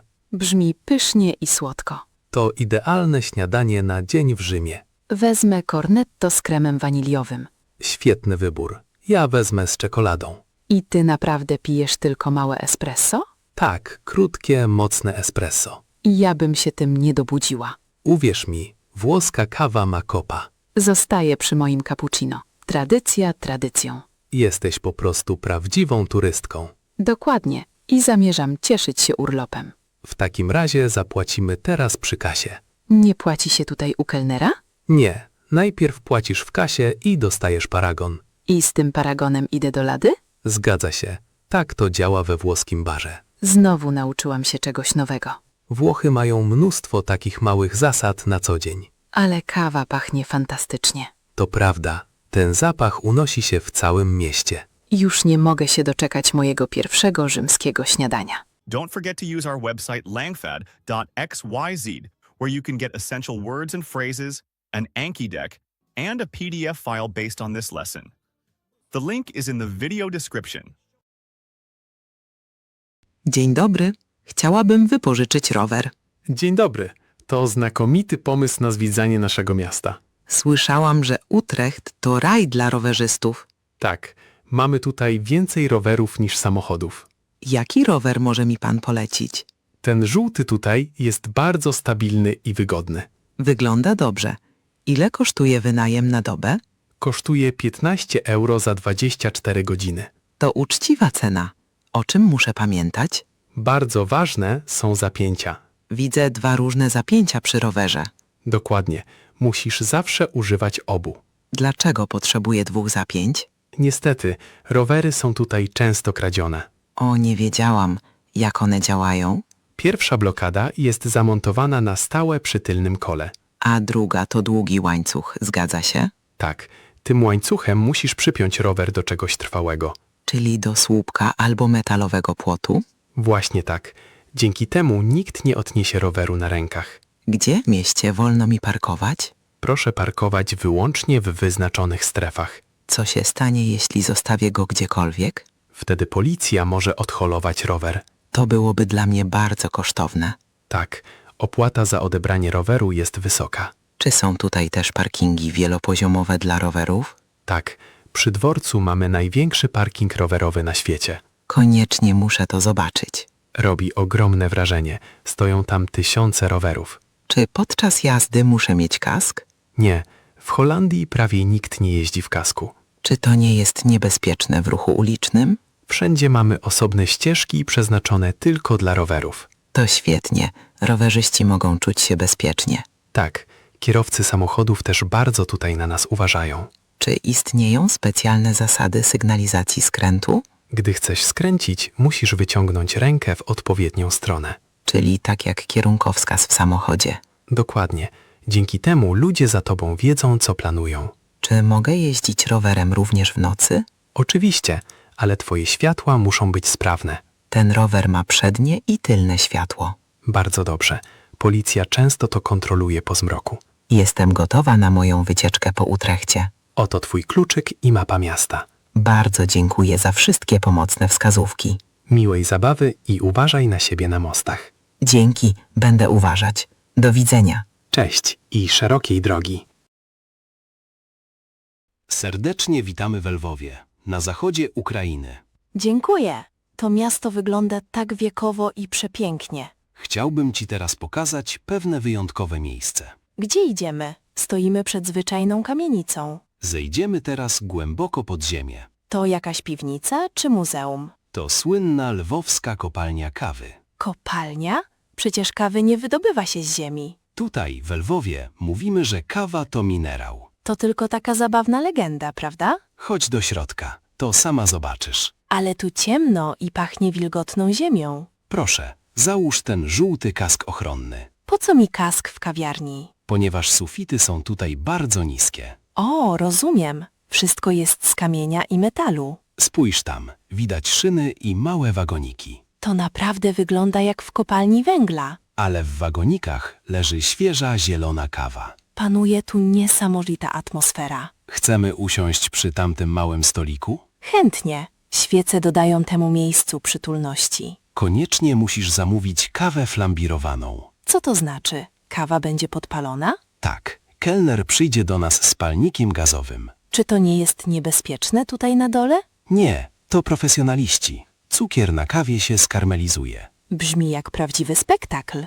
To specjalność zakładu. Nigdy jeszcze nie widziałam, żeby kawa płonęła. Płomień jest niebieski i bardzo gorący. A jak potem smakuje taka kawa? Jest słodka, mocna i czuć w niej nutkę ognia. Jestem bardzo ciekawa tego doświadczenia. Wiesz, Lwów ma bardzo długą tradycję kawową. Czy to nie człowiek z tego miasta otworzył pierwszą kawiarnię w Wiedniu? Tak, dokładnie. Nazywał się Jerzy Franciszek Kulczycki. Dlatego kawa jest tutaj tak ważna dla kultury. Zgadza się. Tutaj zawsze spotykamy się na kawę. Ludzie wydają się tu bardzo wyluzowani i przyjaźni. Nazywamy to lwowską Gemütlichkeit, przytulnością. O, kelner idzie do nas z ogniem. Uważaj, zaraz przy stoliku zrobi się jasno. Niesamowite. Wygląda to obłędnie. Teraz możesz już delektować się swoją kawą. Jest wyśmienita. Wielkie dzięki za tę polecajkę. Jutro pokażę Ci jeszcze manufakturę czekolady. O tak, kawa i czekolada to moje ulubione rzeczy. Lwów to idealne miejsce dla smakoszy. Najchętniej zostałabym tutaj na zawsze. Dzień dobry. Chciałbym kupić bilet do Berlina. Dzień dobry. Chce pan jechać dzisiaj, czy w innym terminie? Chciałbym pojechać jutro rano. Rozumiem. Jest bezpośredni pociąg z Wrocławia do Berlina. Brzmi dobrze. Jak długo trwa podróż? Podróż trwa około 4 godzin. To bardzo szybko. O której odjeżdża pierwszy poranny pociąg? Pierwszy pociąg odjeżdża o 6 rano. To dla mnie trochę za wcześnie. Jest jakiś późniejszy? Tak, następny pociąg odjeżdża o 9. 9 jest idealna. Czy pociąg przyjeżdża do Berlina punktualnie? Zazwyczaj ten pociąg jest bardzo punktualny. Ile kosztuje bilet dla jednej osoby? Bilet w drugiej klasie kosztuje 40 euro. Czy w pociągu są gniazdka, żeby podłączyć laptopa? Tak, każde miejsce ma własne gniazdko. To bardzo praktyczne, bo muszę popracować w trasie. Czy chciałby pan również zarezerwować miejsce siedzące? Tak, poproszę. Chciałbym usiąść przy oknie. Już sprawdzam w systemie. Czy w pociągu jest też Wi-Fi? Tak, dla wszystkich pasażerów dostępne jest bezpłatne Wi-Fi. Świetnie. A czy jest wagon restauracyjny, żeby kupić kawę? Tak, w pociągu jest łars z napojami i przekąskami. Czy mogę zapłacić za bilet kartą kredytową? Oczywiście, nie ma z tym żadnego problemu. Czy w Berlinie muszę wysiąść na dworcu głównym? Tak, pociąg zatrzymuje się bezpośrednio na Berlin Hauptbahnhof. Z którego peronu odjeżdża pociąg we Wrocławiu? Pociąg odjeżdża jutro z peronu 3. Czy muszę wpisywać nazwisko na bilecie? Nie, przy tym typie biletu nie jest to konieczne. Dobrze, w takim razie biorę bilet na 9. Oto pana bilet oraz rezerwacja miejsca. Bardzo dziękuję za pomoc. Cała przyjemność po mojej stronie. Życzę udanej podróży do Berlina. Dziękuję pięknie. Do widzenia. Do widzenia i miłego dnia. Cześć. Jestem dzisiaj pierwszy raz w saunie. Cześć. Nie martw się. Wszystko ci wyjaśnię. To miło z twojej strony. Czy tam w środku jest bardzo gorąco? Tak. W tej saunie jest prawie 90 stopni. Ojej, to naprawdę potężny upał. To prawda. Ale jest to bardzo zdrowe dla organizmu. Czy mogę zostać w saunie w ubraniu? Nie. W saunie fińskiej nie nosi się ubrań. Zupełnie nic? Nawet stroju kąpiełowego? Nie. Używa się tylko dużego ręcznika, na którym się siada. Dlaczego muszę siedzieć na ręczniku? Żeby pot nie spływał bezpośrednio na drewno. Rozumiem. To ze względów higienicznych. Dokładnie. Przed wejściem należy się też krótko opłukać pod prysznicem. Powinnam też zmoczyć włosy? To nie ma znaczenia, ale suche włosy są często lepsze. Jak długo mogę zostać w środku? Na początek wystarczy 10 do 15 minut. A co mam zrobić, jeśli zrobi mi się za gorąco? Wtedy po prostu wyjdź wcześniej. Co to za wiadro z wodą tam w rogu? Służy do robienia naparów, czyli polewania gorących kamieni. Czy potem w saunie robi się jeszcze cieplej? Tak. Wilgotność powietrza rośnie i człowiek bardziej się poci. Czy w saunie wolno głośno rozmawiać? Zazwyczaj to miejsce ciszy i relaksu. Czyli lepiej, żebym była cicho? Tak. Większość osób chce po prostu odpocząć. Co mam zrobić po wyjściu z sauny? Musisz schłodzić się zimną wodą. Zimna woda? To brzmi jak wyzwanie. To ważne dla krążenia i daje niesamowite orzeźwienie. Czy po wszystkim muszę też coś wypić? Tak. Po seansie pij dużo wody albo herbaty. Dobra. Jestem gotowa na moją pierwszą próbę. Miłej zabawy. Po wszystkim poczujesz się jak nowonarodzona. Wielkie dzięki za te świetne rady. Nie ma za co. Udanego wygrzewania się. Powiedz, używasz często ChatGPT w trakcie studiów? Tak, czasami korzystam z niego, żeby lepiej zrozumieć teksty. Moim zdaniem ten program jest naprawdę imponujący. Jest szybki, ale czasami zdarzają mu się błędy. To fakt. Odpowiedzi zawsze trzeba dokładnie sprawdzać. Myślisz, że sztuczna inteligencja wkrótce zastąpi wszystkich nauczycieli? Nie, szczerze mówiąc nie sądzę. Dlaczego jesteś tego taki pewien? Komputer nie ma uczuć ani empatii. Ale potrafi świetnie objaśniać języki obce. Tak, ale nauczyciel widzi, kiedy uczeń jest smutny. To ważny argument za kontaktem z drugim człowiekiem. Poza tym nauka w grupie daje więcej frajdy. Często używam AI do nauki słówek. Ja też. To działa jak taki prywatny korepetytor. Można o wszystko zapytać o każdej porze dnia i nocy. Tak, nigdy nie śpi i nigdy się nie męczy. Ale nie zastąpi prawdziwej konwersacji. Dlaczego uważasz, że prawdziwe rozmowy są ważniejsze? Bo z ludźmi rozmawia się o samym życiu. Technologia jednak z każdym dniem staje się lepsza i mądrzejsza. Może komputery niedługo nauczą się też rozumieć żarty. Mimo wszystko brakuje im ludzkiego doświadczenia. Boję się, że przez to ludzie staną się leniwi. To spore zagrożenie, jeśli o wszystko będziemy pytać tylko AI. Wciąż trzeba samemu myśleć i się uczyć. Właśnie, AI powinna być tylko narzędziem. Takim kalkulatorem dla języka. To bardzo trafne porównanie. Powinniśmy korzystać z technologii, ale z głową. Dzisiaj wieczorem zapytam go, jak uczyć się efektywniej. Powodzenia, ale zapytaj o to też swojego wykładowcę. Tak zrobię. Dzięki za rozmowę. Nie ma za co. Do zobaczenia na uczelni. Dzień dobry. Przepraszam, że pukam tak późno. O, dzień dobry. Czy mogę w czymś pomóc? Tak, jestem sąsiadem z dołu. Ach, miło mi pana poznać. Właściwie to przyszedłem w sprawie muzyki. Jest dla pana odrobinę za głośna? Tak, niestety gra bardzo głośno. Tak mi przykro. Świętujemy właśnie urodziny. Rozumiem, ale jest już po 11 wieczorem. Ojej, to już ta godzina? Zupełnie straciłam poczucie czasu. Tak, a ja muszę jutro bardzo wcześnie wstać. Ma pan jutro jakieś ważne spotkanie? Tak, mam długą naradę w biurze. To faktycznie będzie męczący dzień. Jeśli się nie wyśpię, będę jutro nie do życia. Doskonale to rozumiem. Czy mogliby państwo odrobinę ściszyć muzykę? Oczywiście, już idę ją ściszyć. To byłoby naprawdę bardzo miłe z pani strony. Może powinniśmy też zamknąć okna? Tak, to też by bardzo pomogło. Naturalnie nie chcemy żadnych kłopotów z sąsiadami. Cieszę się, że to słyszę. Zazwyczaj jest tu bardzo spokojnie. Takie imprezy robimy naprawdę rzadko. Wiem, na co dzień są państwo bardzo cichymi sąsiadami. Dziękuję za wyrozumiałość. Ja dziękuję za ściszenie muzyki. Może chciałby pan wziąć kawałek ciasta ze sobą? To urocze, ale naprawdę chciałbym już pójść spać. Nie ma problemu. Może jutro coś panu podrzucę. Nie trzeba, ale dziękuję. Życzę panu dobrej nocy i powodzenia jutro. Bardzo dziękuję. Dobranoc. Dobranoc. Teraz będziemy już zupełnie cicho. Bardzo mnie to cieszy.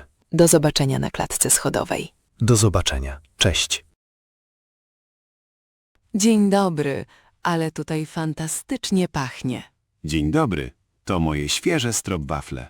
Co dokładnie znajduje się w tych waflach? To 2 cienkie wafle z karmelem w środku. O, to brzmi bardzo słodko i pysznie. Tak, to tradycyjny przysmak z Holandii. Poproszę jedno opakowanie. Chciałaby pani małą czy dużą paczkę? Wezmę dużą, dla całej rodziny. Proszę bardzo. To będzie 6,50 €. Proszę, oto 10 euro. I 3,50 € reszty dla pani. Dziękuję pięknie.